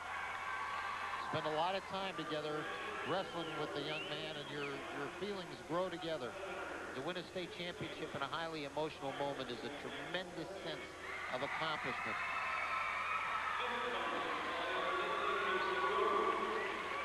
Now the awards now being presented at 119 pounds. 6th place goes to Mike Warnick of Myersdale, District 5. 5th place to Casey Koch of Bald Eagle Nittany, District 6. 4th place to Jim Mulligan, Sagertown, District 10. 3rd place to Russ Hughes of Benton, District 4. The runner-up at 119 pounds is Bob Simpson from Warrior Run, District 4. And the champion from Youngsville High School with an 11-9 victory, a great battle, Dave Fellman, District 10. That'll be a match nobody will forget. Lehigh Valley fans interested in this one. Leo Tedora. Lee Tedora on the mat. He is a 3-time state place winner and the 1987 champion from Salisbury High School, Allentown, Pennsylvania. And his opponent is Steve Budman from Hughesville High School, District 4. Tedora is 35-0 this season, and Budman is 36-3. Lee Tedora, Salisbury, Steve Budman, Hughesville. Tedora's father is the assistant coach at Salisbury. Now you're starting to get up a little higher in the weights. You're in those 30s now. You'll see a mix of muscle and speed. But Clayton Grice at 26, just wrestled from Mount Union, certainly showed outstanding skills. Tedora with a perfect record, 35-0. Budman is 36-3. There's a good shot for a single by Tedora. A good strong drive. He finished it well. Marv, he also holds the distinction of being the winningest wrestler in the career of any wrestler wrestling in the AA Finals. Lee Tedora has won 134 times and lost only 3 in his career. Budman is 78-16. Interestingly also, 3 of those losses had to have come in the state tournament in the 3 times he was a place winner. So he probably started at the 9th grade level. He became, or maybe in the 8th grade, because he's a state champion previously. Tedora out in front 2-0, under a minute to go in the period. Coach Lyken of Hughesville is encouraging the junior Budman to Fred Lyken, take the first move. Fred Lyken is the coach for Steve Budman out of Hughesville. Tedora is a senior, Budman is a junior. Budman in green, Tedora in the blue. The thing that's been noticeable today is that none of these wrestlers have engaged in a lot of that kind of tie up and don't shoot. There's Tedora with a nice move. He snapped down, coming behind. He's got the 2, good control, got the leg in. I just don't think, Marv, that you get to see that much in high school wrestling as you do in college wrestling, the waltzing around when you get into the upper weights. Kids really are out there to wrestle. Well, it certainly has been the case today as Tedora, the senior from Salisbury from District 11, popping out to a 4-1 lead early. Fred Lachine, the Hughesville coach. Lachine has coached this youngster to a 36-3 season thus far. Again, we would like to express our thanks to Bill Keene, sports director of WLYC and WILQ radio in Williamsport. For the 9 years that we've originated these PIAA telecasts, Bill has been a tremendous gentleman as far as providing statistics and a variety of other information related to the championships. Red choice. Red. Salisbury's coach, Glenn Shantz, as we prepare to go to the 2nd period with Tedora of Salisbury leading 4-1. Now we'll see both men maneuvering here because this could be, it's either a big spread for Tedora if he gets a takedown, or Budman tightens the bout and makes it workable for him. This is a very important series. District 11, Tedora's home district, composed of Lehigh and Northampton counties, along with Schuylkill, Carbon, Monroe, and Bucks and Berks County. Tedora does a good job with that pull on the head. He snaps it one way and then drives hard through on the leg, and he's in good position. Budman had countered it earlier with sort of an attempt at a whizzer, but there's Tedora scoring the big takedown off that snap down. Now he's trying to work the leg in near the edge and get a power half in. They'll call that. He is exposed. Here it is, Shelf. You see him drive in. You see the arm and shoulder hard in there. He tightens it up, lifts, pulls the leg, uses the other leg, the other arm rather, the opposite arm, to leverage against the knee, reduces Budman to the mat. Budman has nothing. He says, that's it. I concede the takedown. Budman with a roll, almost. Now comes right back with another one. Budman attempting to try to work against Todora. Todora with a leg in, and now there's that power again. So he'll double that across and try to put the leg in and stretch him. He gets both legs in. He puts him down flat on the mat. Puts a power half across. That's what he's looking for. But Todora looking very, very good. District 11 wrestler leading 6-1. Glenn Shantz coaching his wrestler on Set green. from Salisbury High. District 4, Todora's home district, Off. north central Pennsylvania counties. Otta, Tioga, Bradford, Go. Lycoming, 1, Sullivan, Columbia, Montour, 2, Northumberland, 3. Union, and Snyder. Drive. Now what Todora should be looking for here is see whether Budman's either going to stand up or he may try that roll. And if he does try that little shoulder roll, Todora's coach wants him to slip that half in, I'm sure, as he goes through and just try to take him to his back. Set. So the question is, does Todora guess? No, he says no, he's going to stand up. He stayed right with the leg. Got that arm out now. Todora's tough. Go, bottom man. You got to move down there. Top man, you got to use it.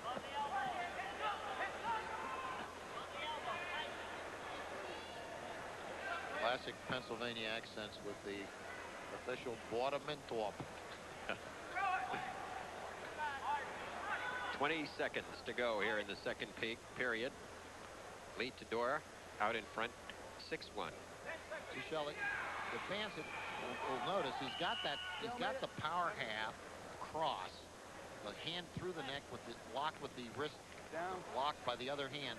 But the use of the leg by Todora is the interesting point to watch, because that's what stretches out the bottom man, Budman, and gives him the leverage. Budman very cleverly not giving the full leverage away. Fred Lusheen cheering his wrestler on in the closing seconds of the second period here. Budman didn't kick the leg free when he went for the switch. He's got to clear the leg. And the period will conclude. Todora out in front of Budman, 6-1. Todora looks like he's coasting very well here. I don't mean to say coasting, but he's riding very well, and he's wrestling very well, and he looks very confident, very much in control of the match. Yet Budman has attempted a number of moves. Certainly hasn't been atrophied. We also would like to mention, Marv, that the award for the media this season, contributions by the media to the PIAAs that we were fortunate enough to win last year. Deserving here. enough to win. Well, we've modestly said we deserved it. Because We of Larry. appreciated it because of Larry, of course. Was won this year by Ted Meixel of the Allentown Morning Call. And Ted came up earlier before the start of this match and received his award for the outstanding media person covering PIAA sports during the season. And our congratulations go to Ted Meixel of the Morning Call sports staff for winning that award. 1.5 minutes remaining here in the third and final period. Lee Todora looking to win another title back-to-back. It'll be 4 times that he will be a place winner if he does it. Budman with a good shot in on that leg. Now he's going to lose it. He had to pick it up and bring it straight toward him as he drove up in. But Todora leveraged it out and did a good job. What injury time, Alex, son? Injury. Here. The injury clock is running as Lee Todora, who's clearly pictured here by our camera. We'd like to take a moment and acknowledge the tournament officials here who once again have provided a tremendous job for us. Our thanks go to Dr. Russell Werner, the PIAA Executive Director, our good friend Brad Cashman, the Associate Executive Director, Tommy Muir, former Great Lehigh University wrestler, and he is the tournament director today. Bob Craig is the tournament advisor, and Bill Holland, the financial manager for the PIAAs, and we thank them for their usual cooperation. I think Bob Craig used to be the football coach at Cedar Cliff, I think, and very successful there for years, I believe. Also, riding time, not riding time, but injury time in high school wrestling is 2 minutes. Those of you that have followed our coverage of college sports, of course, it's just 1.5 minutes. but it remains at 2 for high school. And now we're going to go at the last minute and 13 with Tedora leading 6-1 over Budman. Hughesville Spartan wrestler in the white and green is down by 5. And Tedora boring in. Budman trying to shove the head aside and go by. You're blocking, son. Let's go. Stalling call, blocking called on Tedora. Good call because Budman has attempted to. Boy, that got Tedora activated. He pulled right in for that single. He's got the leg. Let's see how he maneuvers it. Up, trips the other leg down. Nice picture of our camera showing the leg going in here. As Tedora tries to work that in a minute, he'll try to just see the hand over the half. Larry will love this. Call up potentially dangerous there. Larry will love that. He likes to see that half go in. Here it comes. He just bores in on him, keeps reaching, keeps driving, hits with the shoulder. Now up the leg will come. Here it comes. Very nicely done. Tedora just picked it up and drove him over. Wonderful wrestling by Tedora. Lead Tedora. I think given Larry Sheridan's current condition, if somebody were to slap that half on him, I think they'd have to wheel him out. Larry's suffering, Sheridan suffering from a severe case of the flu, and we hope that he recovers quickly, and our thanks to Marv Walenzik for doing such a fine job filling in here on the hold-by-hold commentary. He's been using that long enough now. Budman's finally decided I'm going to come up with it. A little late now for that. 20 seconds and the clock running down, as you can see. Tedora with a leg in, leading 8-1 in the blue. District 11 should record a AA championship in just a few seconds. So Leo Tedora will win it. And a young man from Salisbury High School, Allentown, Pennsylvania, repeats as the 1987 AA champion at 132 pounds with an 8-1 victory. And we'll be back with more coverage of the 1988 PIAA High School Championships in just a moment. Stay with us.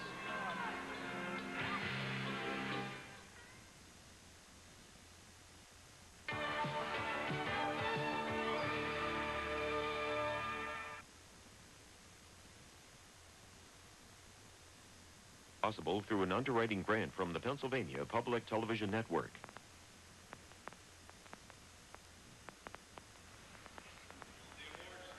We welcome you back to Hershey Park Arena here in Hershey, Pennsylvania.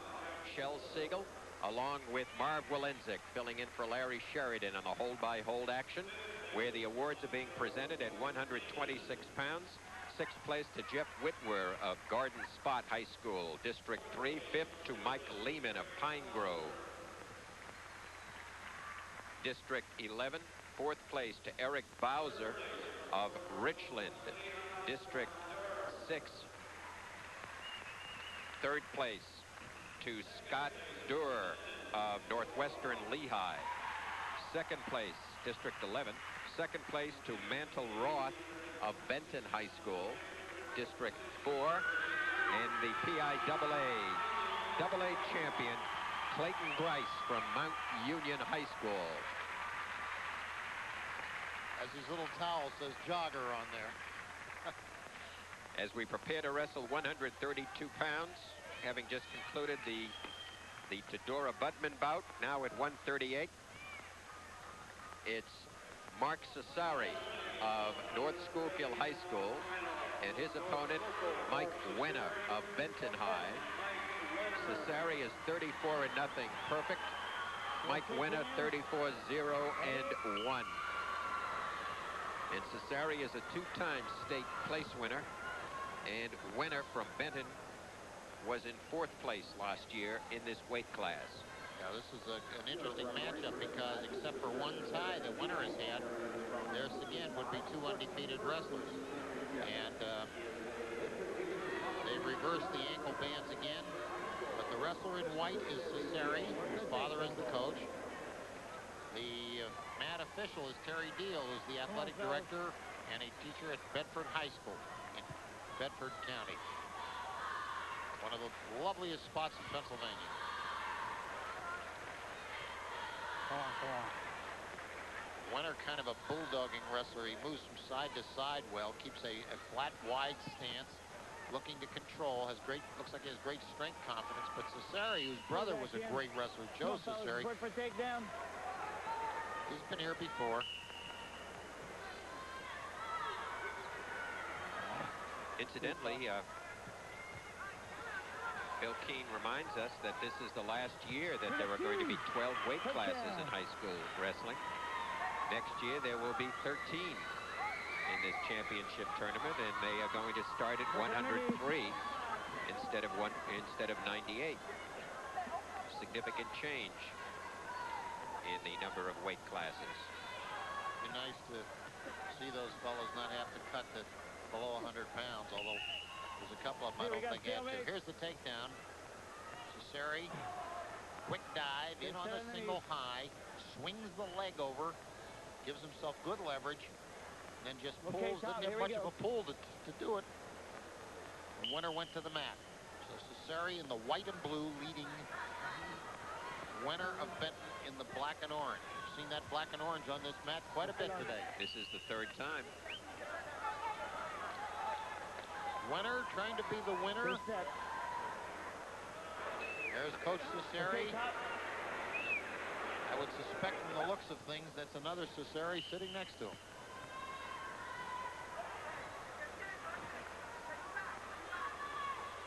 Runner-up, North Schuylkill is the runner-up team, I believe, for the Class AA state title. Third place will be Mount Union. Sandy Snyder reminds us that this is the third son that Coach Cesare has had in the PIAAs. Screen defers. Head second Joe and down. Steve being the other two.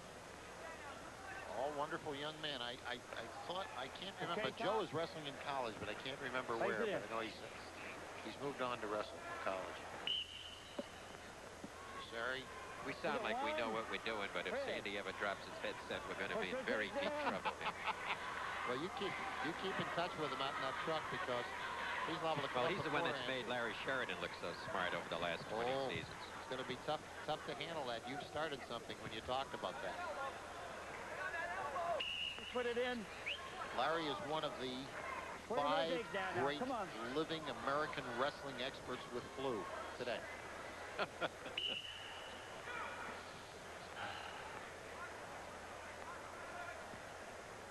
Come on. Of course, Larry is responsible for all his mistakes on the air, and Sandy is responsible for making Larry sound as intelligent as he has over these years. So we are giving credit where credit is due on the telecast. We waited a long time for Larry to miss a telecast so we could really run him through the mill like this. I like that one we had. We were up at Syracuse and somebody was leading 94-1 with 1 second left. Larry says, if he loses this bout, I'll buy drinks for everybody. At the Milk Bar. Come on here, Ed. We did get Larry a Sesame Street alphabet book, though. And this match is kind of, the pace isn't quite what the others have been, although there's decent movement here. But Cesare likes to hang on that arm and try to spin. Come on, fellas. he's leading 2-1. Under a minute to go here in the second period. Not sure what Wenner's after here. It's on that wrist. It's hard to see what he really wants to do with that.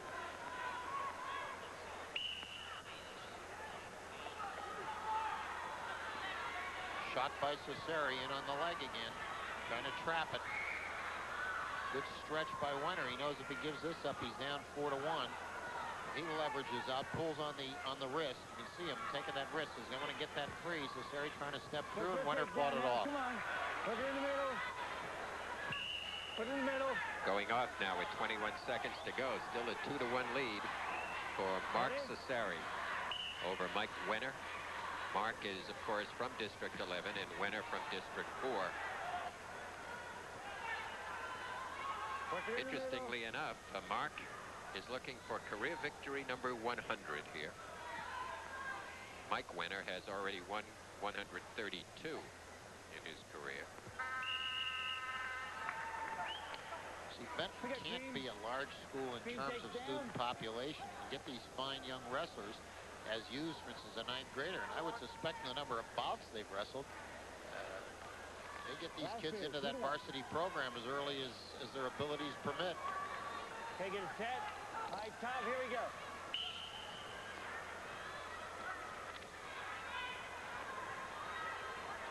Surrey, white and blue leading 2-1. 3-1. 3-1 now. Work the takedown. Third period, 1 minute and 45 seconds left. And Cesare protecting a 2-point lead at this point. Terry Deal is the official on the mat. Mat judges are Bob Colgan and Bill Harris.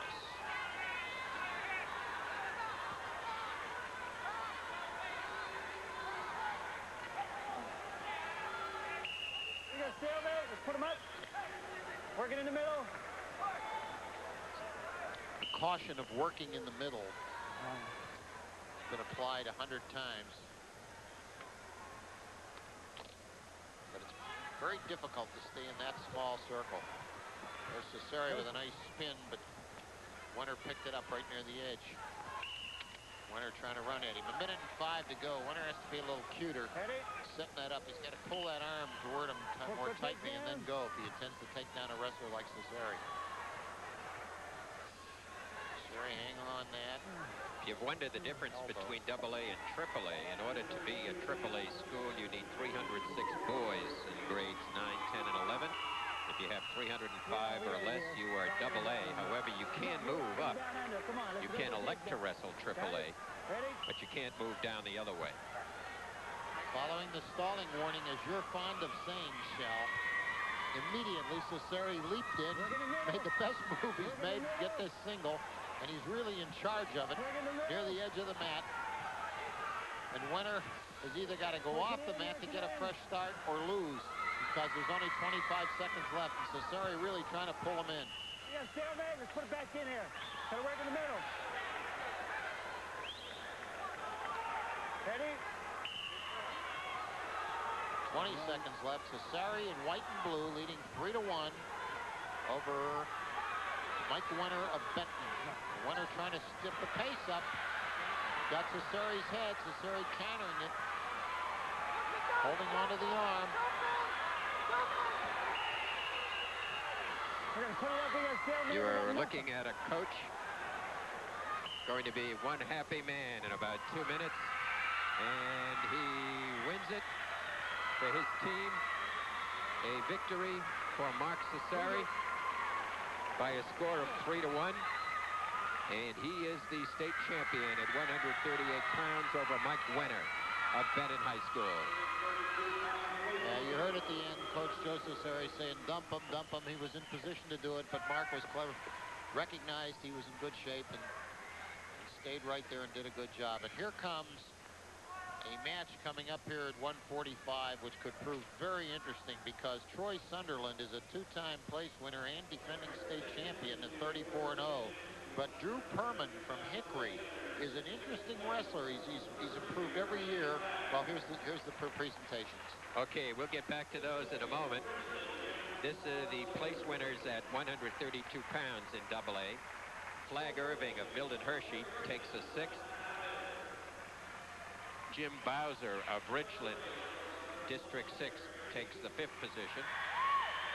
4th place to Brad Abbott of Burgettstown, District 7. 3rd place, Eric Feast of Southern Columbia. 2nd place, Steve Budman of Hughesville. And the PIAA Class AA champion repeating his state title, Lee Todora of Salisbury High School. Wrestled a fine match. Bill Leckenbaugh will be the official as we prepare to go now at 145 pounds. Bill Leckenbaugh from York. He has a air conditioning and heating business. And you see Sunderland, who on paper ought to be the horse in this race, but Perman has an unusual style, and he will have been a very much improved wrestler over the years, and I think you're going to find that Perman will go right out after this, and this is going to be a pretty good match. They're going to go at each other. But Sunderland in now has the leg high. Just to watch that knee.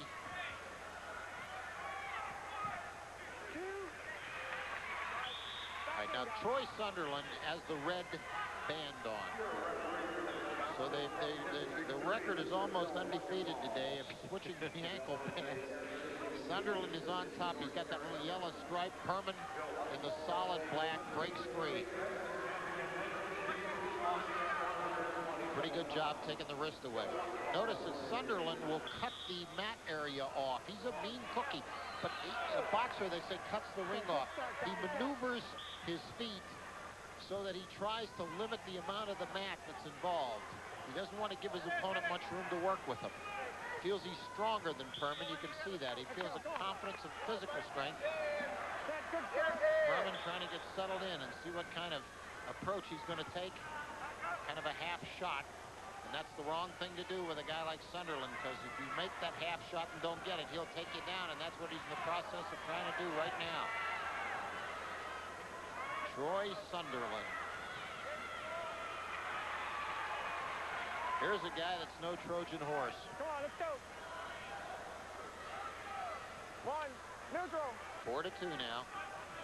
Sunderland content to let him on his feet. It's an interesting thing. He's the first wrestler today who says, look, I want you up on your feet because there's no riding time. I don't have anything to worry about. I want to take you down. He's over the head. See, Sunderland works the head down and takes the ankle. Perman not protecting the ankle real well, is vulnerable here. Sunderland snaps down.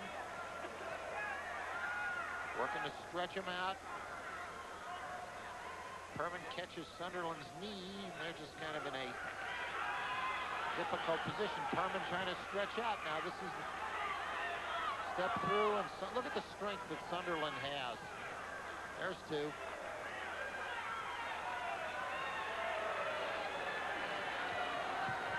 Sunderland pops free just before the buzzer gets one. Take the takedown away, no point score.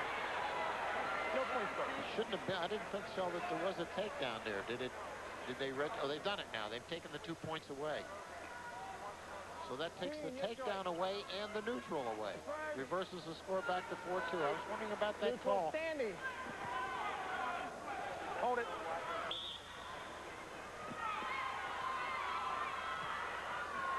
See, Sunderland just forces him into a lower corner of the mat.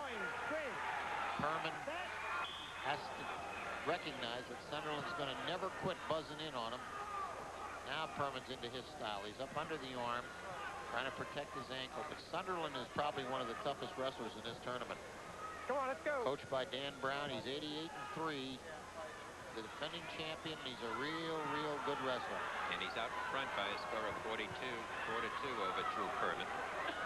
Sunderland, of course, from District 6 in central Pennsylvania, including the Penn State area. There's two. Come on, Making it 6-2 on the takedown. He'll ride him. See, he rides him up. Your friend, Brother Mills, would be pleased with that. Gene Mills would like that ride. Sunderland, very strong physically, and he gets over that head, and then he works with the left arm, and he works to the back ankle on the right arm. Keeps pushing you down, then snaps in behind. Let's go. That's where he likes to work. Perman has to do a little better job on the hand control in order to give himself half a chance. Come on. Come on. Got to warn the bottom wrestler again soon if he doesn't get busy. No, top man. And shows you what I know, right? You're getting as good as Larry. Sure. Okay, get on him. That's one. Here comes Sunderland over the head, snaps down right behind, quick two. Second. 8-3 lead for Troy Sunderland. He's from Mount Union High School, coached by Dan Brown. Entry time. Here it is on the takedown. Now watch Sunderland. His left hand claws onto that head, switches the arm, snaps the head down, just spins around, and he's got it. And he really, I think, pretty good shot to the head. That injury.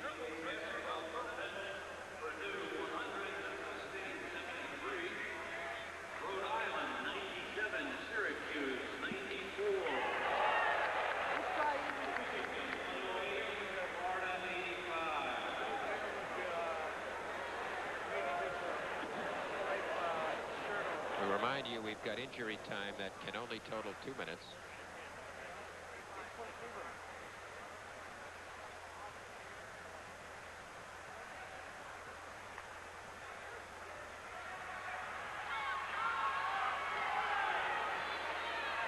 Now we're ready to go. I don't know how much injury time was exhausted, but time still remains. Quick escape by Perman, making it 8-4. See, Sunderland knows he's stronger on his feet, and that's what he's looking for. He's looking for a big move now as he swings the arm under. Perman trying to step through on him. They're into the whizzer position. Sunderland with a nice ankle pick, stepped right in. Okay, you're down, son. Got contact. And we had a momentary contact loss with 19 seconds to go as we get a look at Mike Lieberman, who was honored along with Charlie Bartlett and admitted to the Pennsylvania Coaches Association Hall of Fame, along with John Carr and Carl Schellenbach. Check him and see if the contact's Also, going. as 4 were in the 1988 class. Okay, he got it. He got it. Kind of giggling. The official said, go over and check the other wrestler to see if the contact lens was stuck on the other wrestler, but they found it. That's like you showing me how to put my contacts in it, sir. I think one of the great ironies of just what happened, Marvin, was that in all his career wrestling at Lehigh University, I think Mike Lieberman lost his contact more than any Lehigh wrestler we ever saw, and he used to find it instantly. And I could never figure out how a guy that couldn't see without the contact could pick it right off a white mat in about 5 seconds. 11-5 at this point. Sunderland now working the head. Step through, little cross ankle pick right there. Got it again. Sunderland is just a rough, tough customer. He is the defending champion, by the way, Green, having won this last year. Here it is, Shell. See them? They're disinfecting the lenses over there. I got my 15. ASF sponsoring that one. Now, if there was another injury time or something on the other side, I guess he could probably go back and give him that lens to pop in. Yeah. But you can't stop the match to do that. That's the whole contact lens rule. I never knew this till Fred Richardson explained it to me. Was that you're going to be charged with injury time to replace the contact, if you so choose. Now, if you lose 2 of them, it might be worth it. Well, of course, Larry Sheridan has been of the school that if you need that contact lens to see the scoreboard, you shouldn't be wearing it because you shouldn't be looking at that scoreboard. He's also of the school that if you need the contact lenses to see the other wrestler, you should ask for blind wrestling rules. You're not kidding. So you wonder about the reason for having it at all. 1:16 to go, third period. A long 13-6 lead for Troy Sunderland, the 1987 champion in this weight class. He has a perfect record this year, 34-0. Drew Perman is 33-3 for Hickory. Sunderland kind of slowing down a little bit here, Shelley. He feels very much in control, and he's got another 2 at that point. He just popped behind him, and he's just going to let him go. Too strong for Perman. There's a big strength difference here. Just the developmental factor is plain to see. Sunderland very confident on his feet. Feels he's much in possession. I could take a look here, Shell, and see what 15-7 now. Sunderland lead with a half a minute to go. Second. Come on. Give you some idea how tough Sunderland is. Come on, we got 25 seconds He now. pinned the first man he wrestled. He pinned the second man he wrestled. And then he defeated Winter, Brian Winter, the brother of Mike Winter from Benton, 7-4 to get into this. He didn't have anybody. It's really given him a great, great test. 17-8. He's just a tough guy. Oh. Perfect. And even though he has just got 2 seconds to go, he's still in there fighting. And he's going to win this one by a long 17-8 score and will repeat as champion at 145 pounds.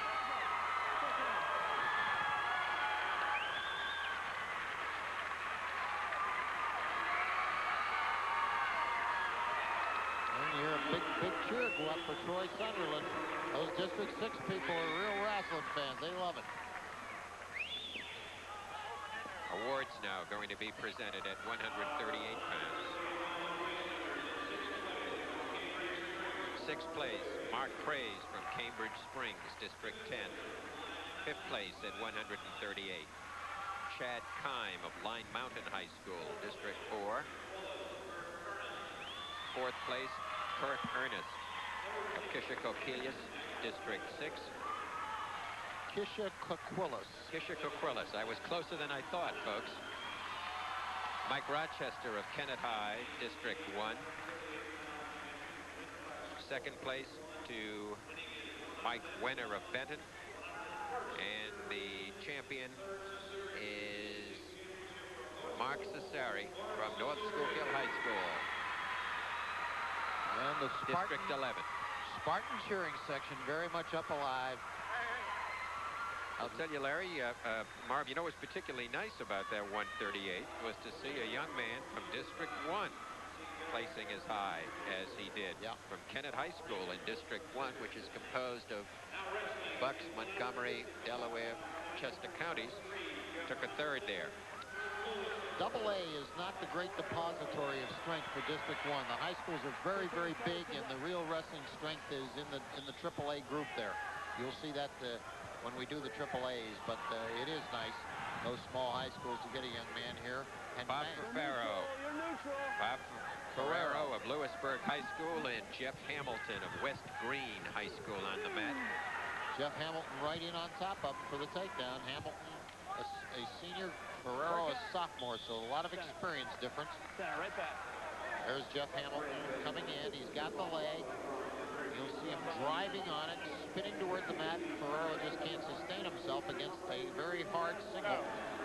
Goes down. Ferraro, I'm sure, is the son of Bob Ferraro, the wrestling coach at Bucknell University, who's done so much for that program over the years to develop it into a very good university program. Ferraro, coached by Wade Fatul, 33-1 this season. He is a sophomore. And interestingly enough, he is the only sophomore wrestling in the AA Championship Finals. And he is the wrestler in the green. And from West Green High School, wearing the red, coached by Buzz Walters, Jeff Hamilton has an identical 33-1 record. He is wearing blue. West Green is down in Greene County, Shell, and that is really down in the far southwestern corner of Pennsylvania and of District 7.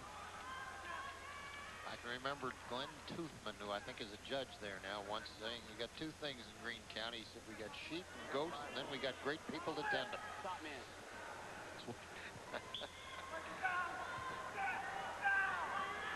Got one.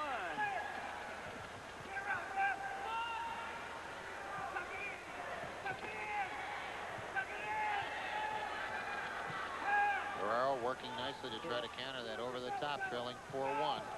Wrestler in blue, Jeff Hamilton, who has his legs extended, leads 4-1 against the wrestler in green and white, Ferraro, Bob Ferraro. Ferraro doing a good job cross-facing, trying to take that leverage off his leg. Now he has to switch back to it. He couldn't do it. Hamilton swings through, and Ferraro comes right around. Hamilton took a chance. He swung up top, and he didn't complete it. And Ferraro came through to make it 4-3, and now Ferraro, juiced by that move, decides to slip a leg in if he can. He can get it in very well. Try that power half, you can be sure of that. Period concludes a 4-3 lead. Here Now it is, for You Jeff see, Hamilton. Hamilton has the leg, he's got it locked. Now he's picking it up. Now he decides he's going to turn under it. And as he turns, he slips to his hip. And Ferraro alertly pounces in and takes it off the mediocre execution by Hamilton. Jeff Hamilton's coach, Buzz Walters, cheering his wrestler on. Buzz looks in good shape, does he, Shell? He doesn't look like he's 21 years of age. He's a fiery guy. Looks to be about 125. Nice move by Ferraro. Great move by Ferraro. Flipped a little half in and brought him back. And Ferraro moves ahead 5-4 as the youngster shows he's a gamer. Has that little spiral, and you see the hand through on the thigh. Keeping him off, using that for leverage. Now works the arm back. Ferraro very aggressive at this point here in the second period. Bill Keane reminds us that Bob Ferraro's father, Bob, is head wrestling coach at Bucknell, as you mentioned. Of course, the elder Ferraro just won his 100th career match as a coach.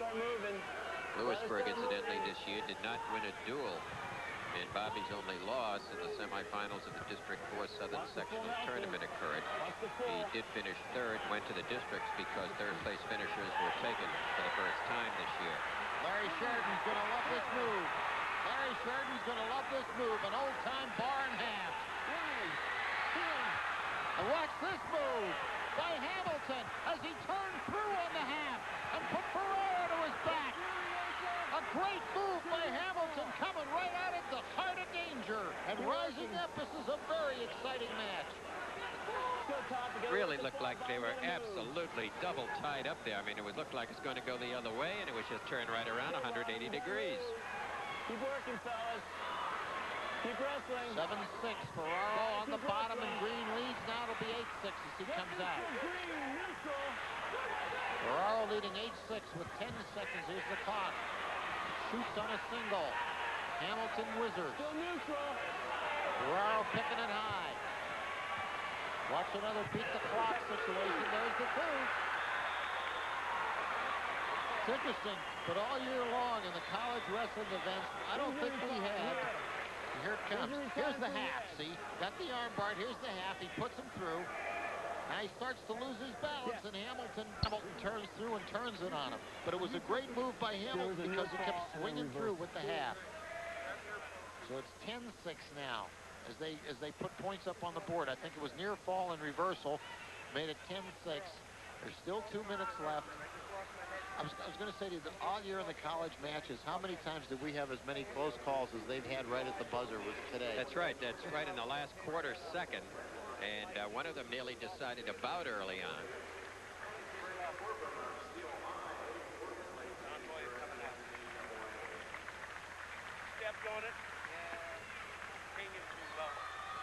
Let's look at that at the buzzer. Here's the leg up in the air. Good plant. Trip. Comes down. Perfect. And there was time, as you can see. Still a second on the clock. Fine call by the official. Green is exactly correct. Green leg band, green wrestling uniform, and Bob Ferraro, whose father not only was a coach but was a great collegiate wrestler. Bob Welly is the official on the mat. The judges are Larry Magi and Larry Guineau. Third and final period, 10-6 lead for Bob Ferraro over Jeff Hamilton. 11-6 now, Shell, as he pops free on the escape. Hamilton trying to step behind. Wrestling very hard. Still no, got to bring him to the mat. See Ferraro reaching back to the ankle. Just wants to step off the mat. Back in the center, we're still standing. Still standing.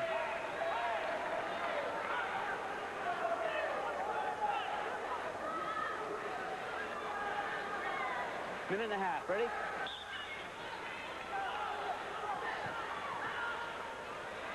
See what he does. 1:22 remaining in the period. Third and final period here in the championship round. 155 pounds. The Pennsylvania Interscholastic Athletic Association Championships here at the Hershey Park Arena. And we're at 155. Both wrestlers are tired. Hamilton's in on that leg, and he trails 11-6 and needs that takedown, and Ferraro stretching out. Stalemate. 52 seconds to go. Right back, fellas. These guys have put about 7 minutes of action in 6. Ready? In the first 5, I should say.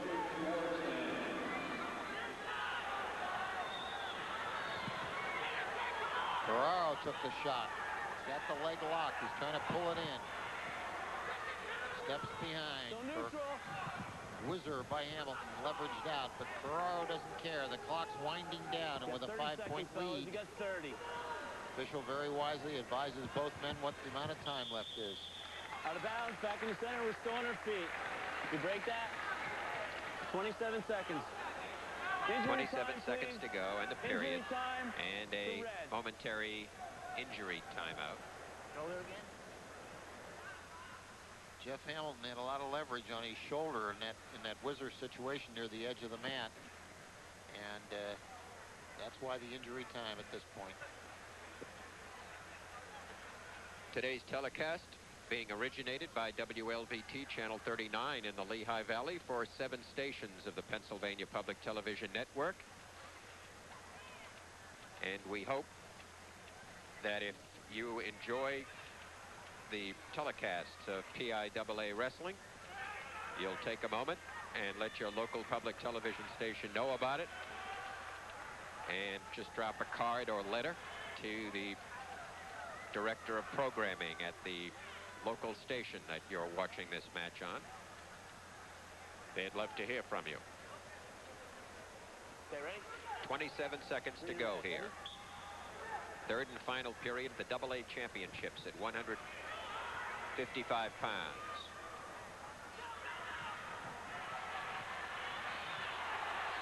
Still neutral. Bob Weldy, the official.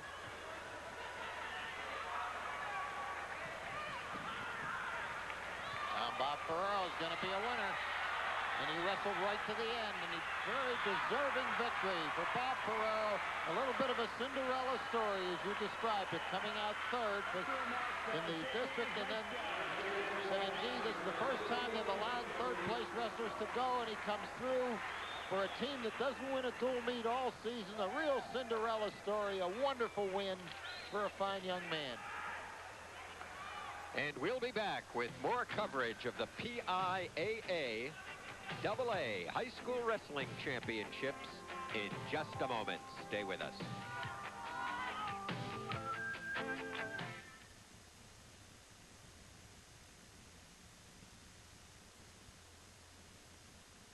You've discovered public television. This is Channel 44, WVIA-TV, Scranton, Wilkes-Barre, and Hazleton. Shel Siegel bringing you the action along with Marv Walenzik. Filling in today for Larry Sheridan as we go to the award presentations at 1:45. Rocky McGeary of West Allegheny, District 7, is the 6th place winner. Brad Holbay of Ferndale, District 6, the 5th place winner. Brian Wenner of Benton is the 4th place winner. Mike Pisarczyk of Brockway, District 9, is the 3rd place winner. Drew Kerman of Hickory is the runner-up, and Troy Sunderland of Mount Union is the champion.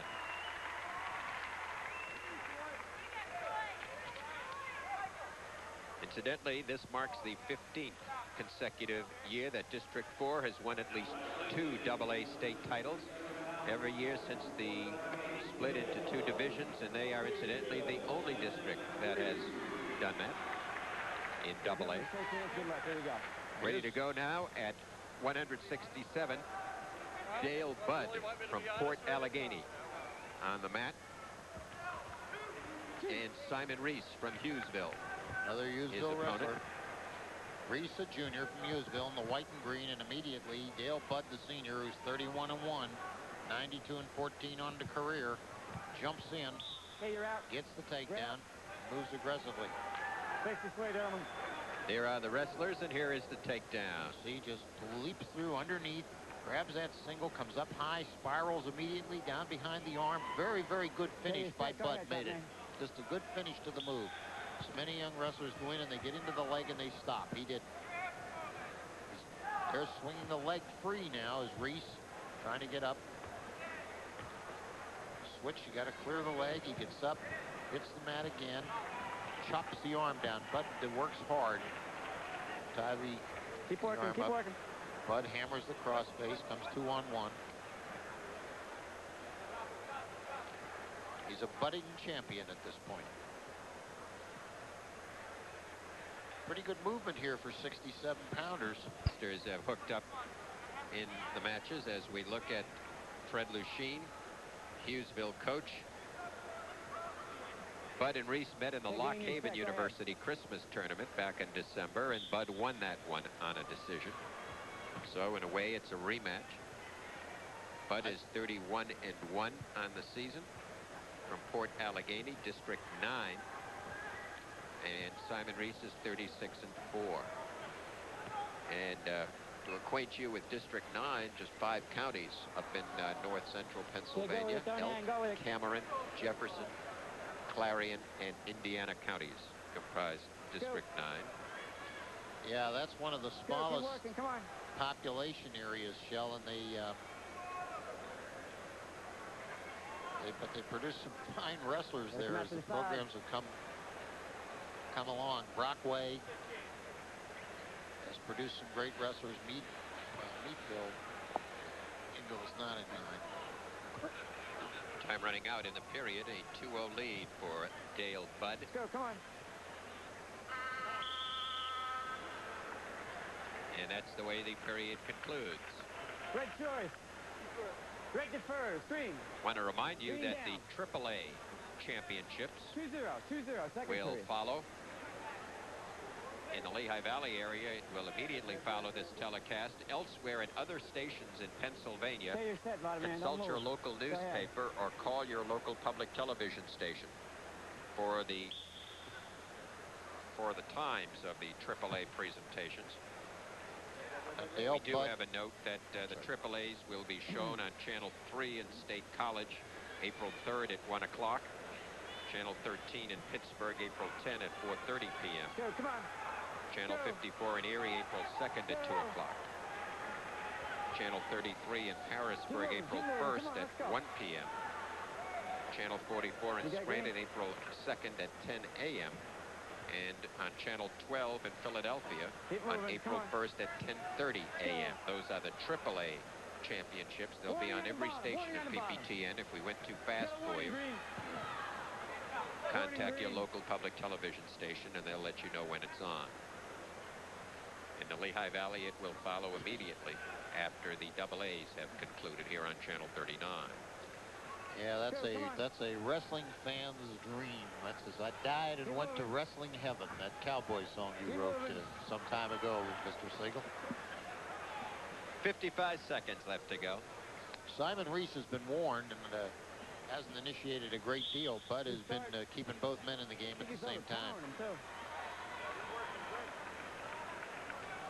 Bud has been very aggressive up top, and he's really, thus far, been the dominant wrestler as between he and Simon Reese. Okay, set, go ahead.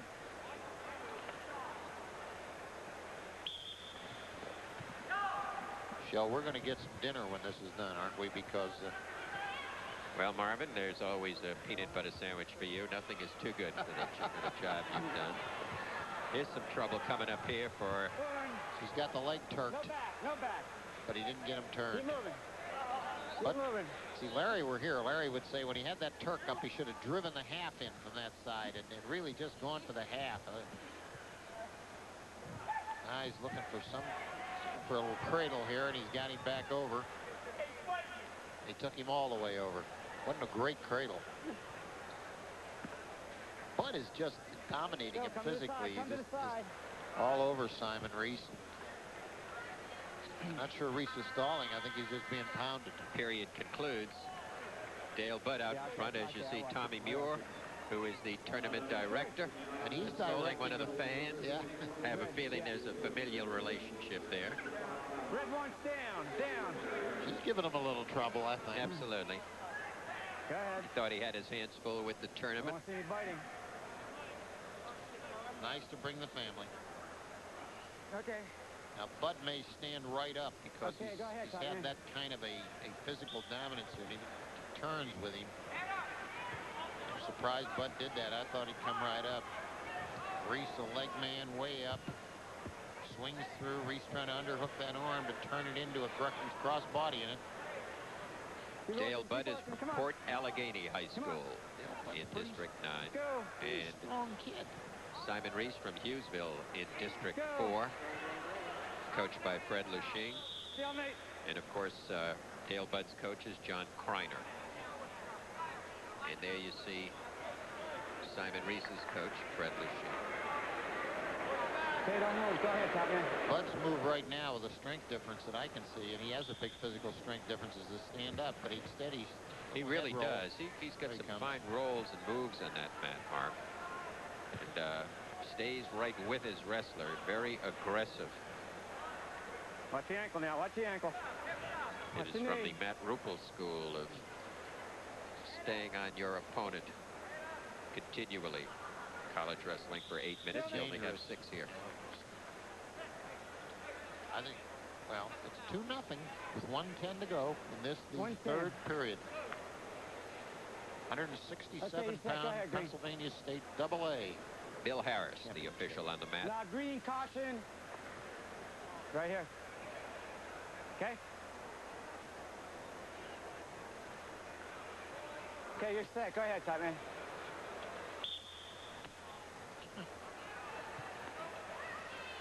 Advantage position to Simon Reese.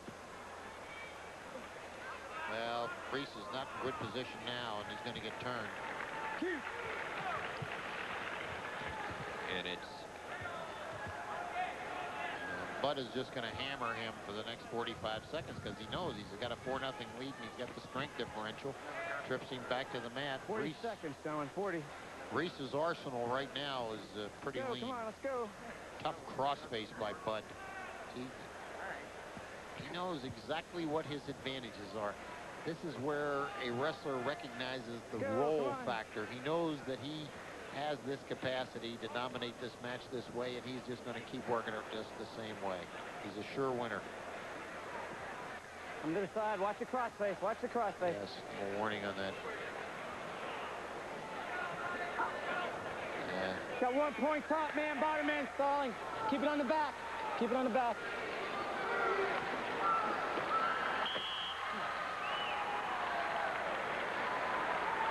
And it is a Nice job. 5-1 victory for, well, let's see, it was 5-0, I believe it's called. Nothing. For Dale Budd. Yeah, Dale Budd over Simon Reese. I have to say this, that I think that the fellow we've been calling Lachine, Fred Lachine of Hughesville, is really John Kreiner of Port Allegheny, the tall fellow with glasses, as you see the last move here, strength move. Of course, Fred is the Hughesville coach. And might have picked up on another shot there, so we apologize, Fred, if we misspoke earlier on one of those shots of you. Check the letters here. B.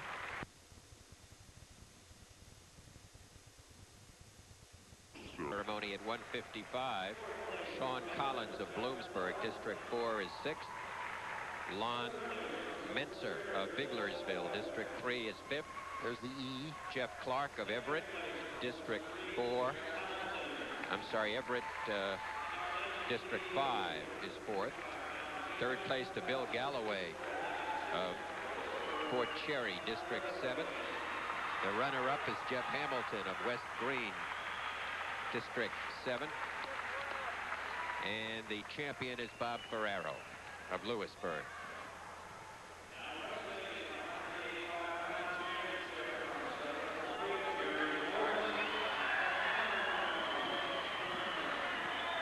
At 167 pounds is history. As we go now to 185, Jerry Marks of Southern Columbia and Rick Sterner of Penn Argyl. Let's go, guys. Shoot it. Jerry Marks has a 37-0 perfect record. He is a 2-time place winner and is the defending champion at 185. District 4 wrestler Rick Sterner from Penn Argyl High School, coached by John Piper, is also a senior. He is 32-3 on this season. 192 in his career. Jerry Marks is 131.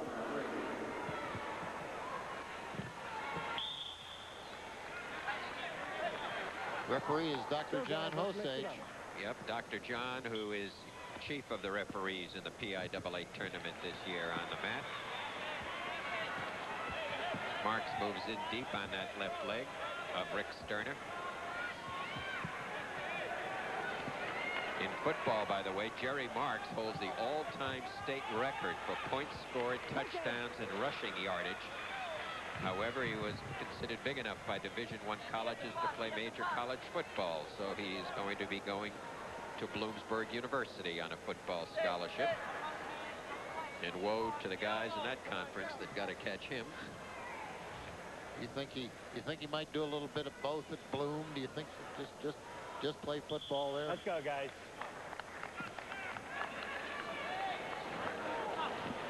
Bill Keane says that he's going to be coaching football to start. Bill Keane is, I really, it's the first time I've met Bill, and I'll tell you, Shell, it makes it nice when you got guys like him around, because they understand the people in their reporting areas. He did a great job of this. Well, Marks will be a good football player at Bloom. They have a fine program. It's a fine university. And their wrestling program, obviously one of the strong ones in the country. As Marks really is working very hard on Sterner, the defending champion, bulldogging his way in here.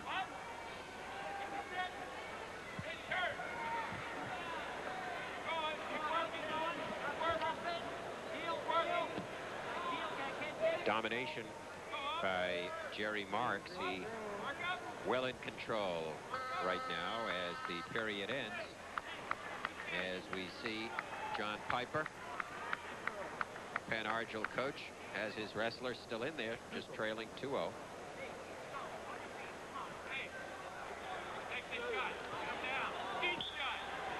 Second period coming up. Marks leading by 2. His attempt to win another state championship marks the second time for Southern Columbia. They've been able to reach that point.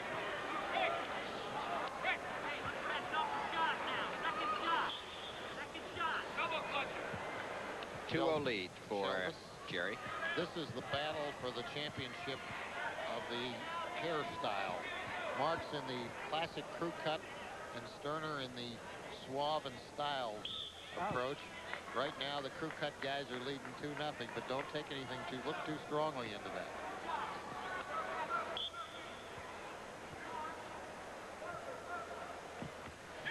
Good shot. Good attempt at a single by Sterner. It just didn't quite get it. Marks very quick getting out of town. Marks is the 4th state champion defending his title. Troy Sunderland defended his title at 145. Lee Tedora defended his title at 132. Let's go, guys. You're not mixing it up. Come Dave Warnick defended his title Let's go. at 105. So each of the defending champions here in the AA class have all won up to this moment. And Marks is leading 2-0. But a good scrap put up here by Rick Sterner so far. Hanging right in there. Sterner moving a little more aggressively, but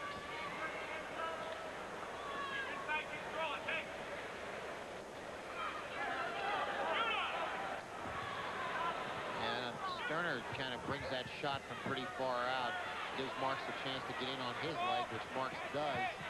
Brings the legs. Sterner's been able to counter most of these, but he doesn't get away from this one and goes down on the takedown. With a half a minute to go, trailing now 4-0. That would look good at the Haley Rodeo, that takedown. He just picked him right up and broncoed him right to the mat. That single. Aggressiveness and strength. Marks looks very good. Nag, nag, nag.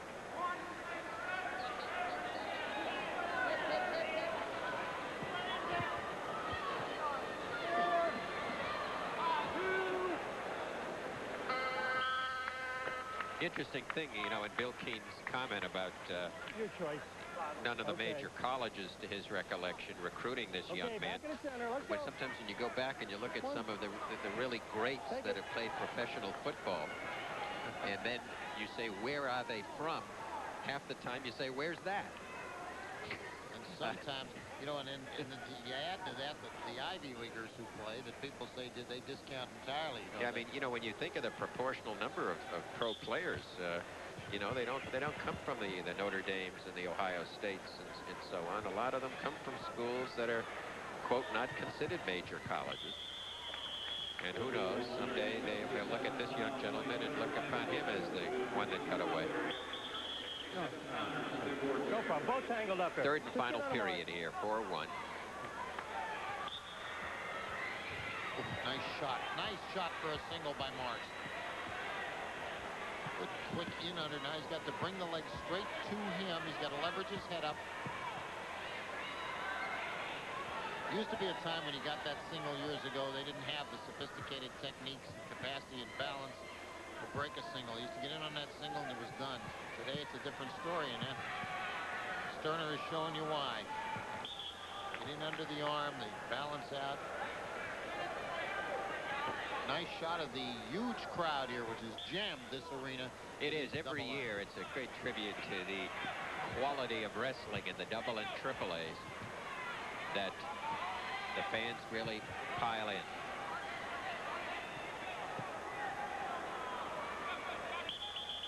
I'm not sure really what the capacity of the Hershey Arena is, but I would say we're looking at least 2/3 of the house. Oh, easily. And maybe more, maybe 3/4 of the house filled. Maybe Bill Keane knows how many people the Hershey Arena holds for wrestling. So if the place holds 7,200, my guess is we're looking at 5,000 plus here. Great crowd. Great crowd. Bill Time running says out in the third 5,200. period. We'll accept that because there was one undersized lady that he counted, so we'll call it 51.99. Well, he's never wrong. So if he says there's 5,200, you're going to believe it. I mean, you're just going to believe it, that's all. As you can see from one end to the other. And it also must make the fans happy here to see that them Hershey Bears are in first place in the American Hockey League. Yeah, got a good team here. I've come here for hockey games. It's a lot of fun. But right now,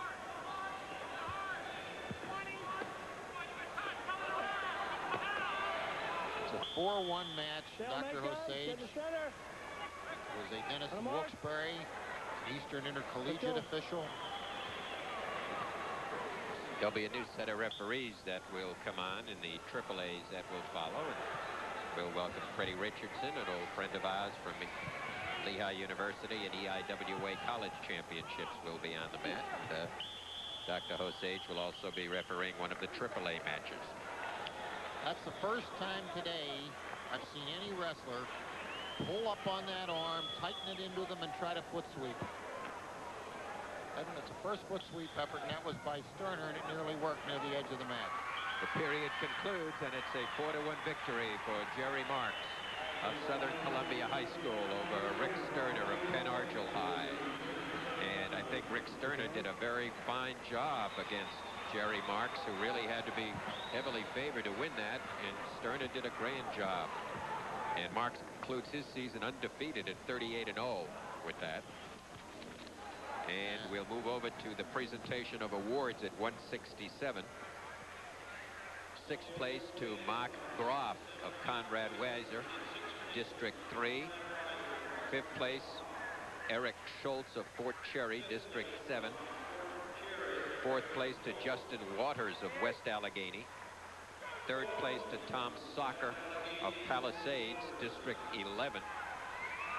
The runner-up at 167 is Simon Reese of Hughesville, District 4. And the PIAA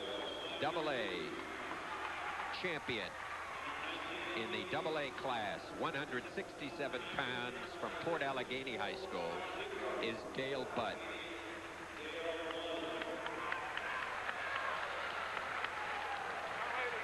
Now, coming up to heavyweight, and it's also not called unlimited anymore, as used to be called unlimited in high school in the college competition years ago. Joe Daubert of Chief Logan, District 6, and Nick Lafikas of District 7, Northgate High School. A couple of big men, especially Nick Lafikas. And I'm telling you, this one may be over before it starts. Joe Daubert has Lafikas in some serious trouble. Lafikas made a terrible mistake. He had nothing, went to throw him, went right to his back. Daubert converts it to a headlock shell, and that's a mistake by Daubert because he's got a weight factor. He brings it back with him. Lafikas is coming out. This is more action than we have ever seen in a heavyweight bout anywhere. Anywhere. And I include college wrestling. I've never seen more heavyweight action in 30 seconds in any bout than we've just seen here. It's a 5-2 lead for Joe Daubert, by the way, in green. Is not a big heavyweight. Now he's working. He's across him. He's across Lefikas. He'll be out. They're throwing each other around like they're 98-pounders. Escape 6'2", Daubert. And the fans really appreciate it. You never hear people get up and cheer like that for heavyweights. Believe it or not, folks, they've wrestled for 59 seconds, and it's 6-2 in a heavyweight bout. There it is. Y'all watch. See, he gets under him. He says, well, I'm going to bear hug him, says Lefikas, but he doesn't have it. He only has the arm over it. Now he tries to throw him. He switches to try to throw him, and he falls right on his back. Now, Daubert has him there. Now, watch what happens. See him pull the hand. He's correct. But he's not a big kid, Daubert. He's very light heavyweight. Now, Lefikas, bracing with his foot, slides, and Daubert says, well, I'll convert it to a headlock. And Lefikas says, I'll convert you. He puts him on the grill. Chisburger puts him over on the grill. Now Daubert says, I'll take you back, but Lefikas is big and strong, and he rolls him back. There's some excitement here. Now they've settled into a little bit. Now Lefikas wants to underhook that arm and get in under both arms. Now, what he wants to do is drop and throw him, and here he comes again. He did it again! Oh, my. He did it again. Now Daubert wants to pull him back to the mat.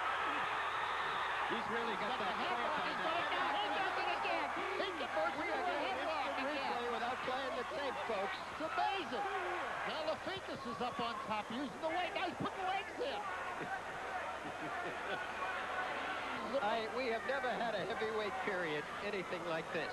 If you can believe it, we have had 17 points scored in this first period, and they're not finished yet. And they're scored the same way with the same mistakes.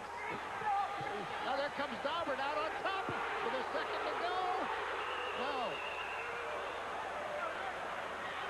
Let's look at the final go out in this period. See, he comes in, he just turns him, he just dumps him. Daubert doesn't, I don't know what Lefikas thinks he has with a under move. He's got the bear hug him if he's going to do it. Now Daubert comes over here. Now Daubert will convert this to a headlock momentarily, see? There it is, into the headlock, and Lefikas says, that's what I want. Bang, over you go. Put that headlock on me so I can roll you. Second period, and the score is 11-6. Did you like that? Did you like that move by Daubert? Beautiful, beautiful move by Daubert. You hear Coach Charlie Roselle saying, stay right there. That's it, he pulled him. He pulled him. And Charlie Roselle just did a somersault onto the mat, and he's been doing that for years. It's a trademark of Charlie Roselle, the Chief Logan coach. When I was a kid, I saw him do it. He's been a veteran coach. He somersaults onto the mat. And Lefikas is very sad, sitting there saying, did I get myself pinned? We have never had a heavyweight bout anything that resembles that.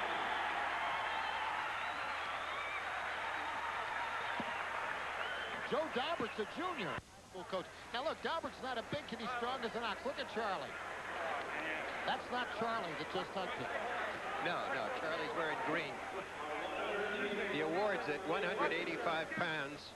Mark Antonik of Westmont Hilltop, District 6 is the champion. Is the sixth place winner. Sixth place winner, rather. Fifth place, Eric Johnson of Camp Hill, District 3. Fourth place, Damon Mazoff of Moshannon Valley, District 6. Third place, Lee Robinson, Waynesburg, District 7. The runner-up at 185 pounds is Rick Sterner of Penn Argyl High School, and the champion is Jerry Marks of Southern Columbia. And in just a moment, we will have the awards being presented at heavyweight, so we'll stay right over there.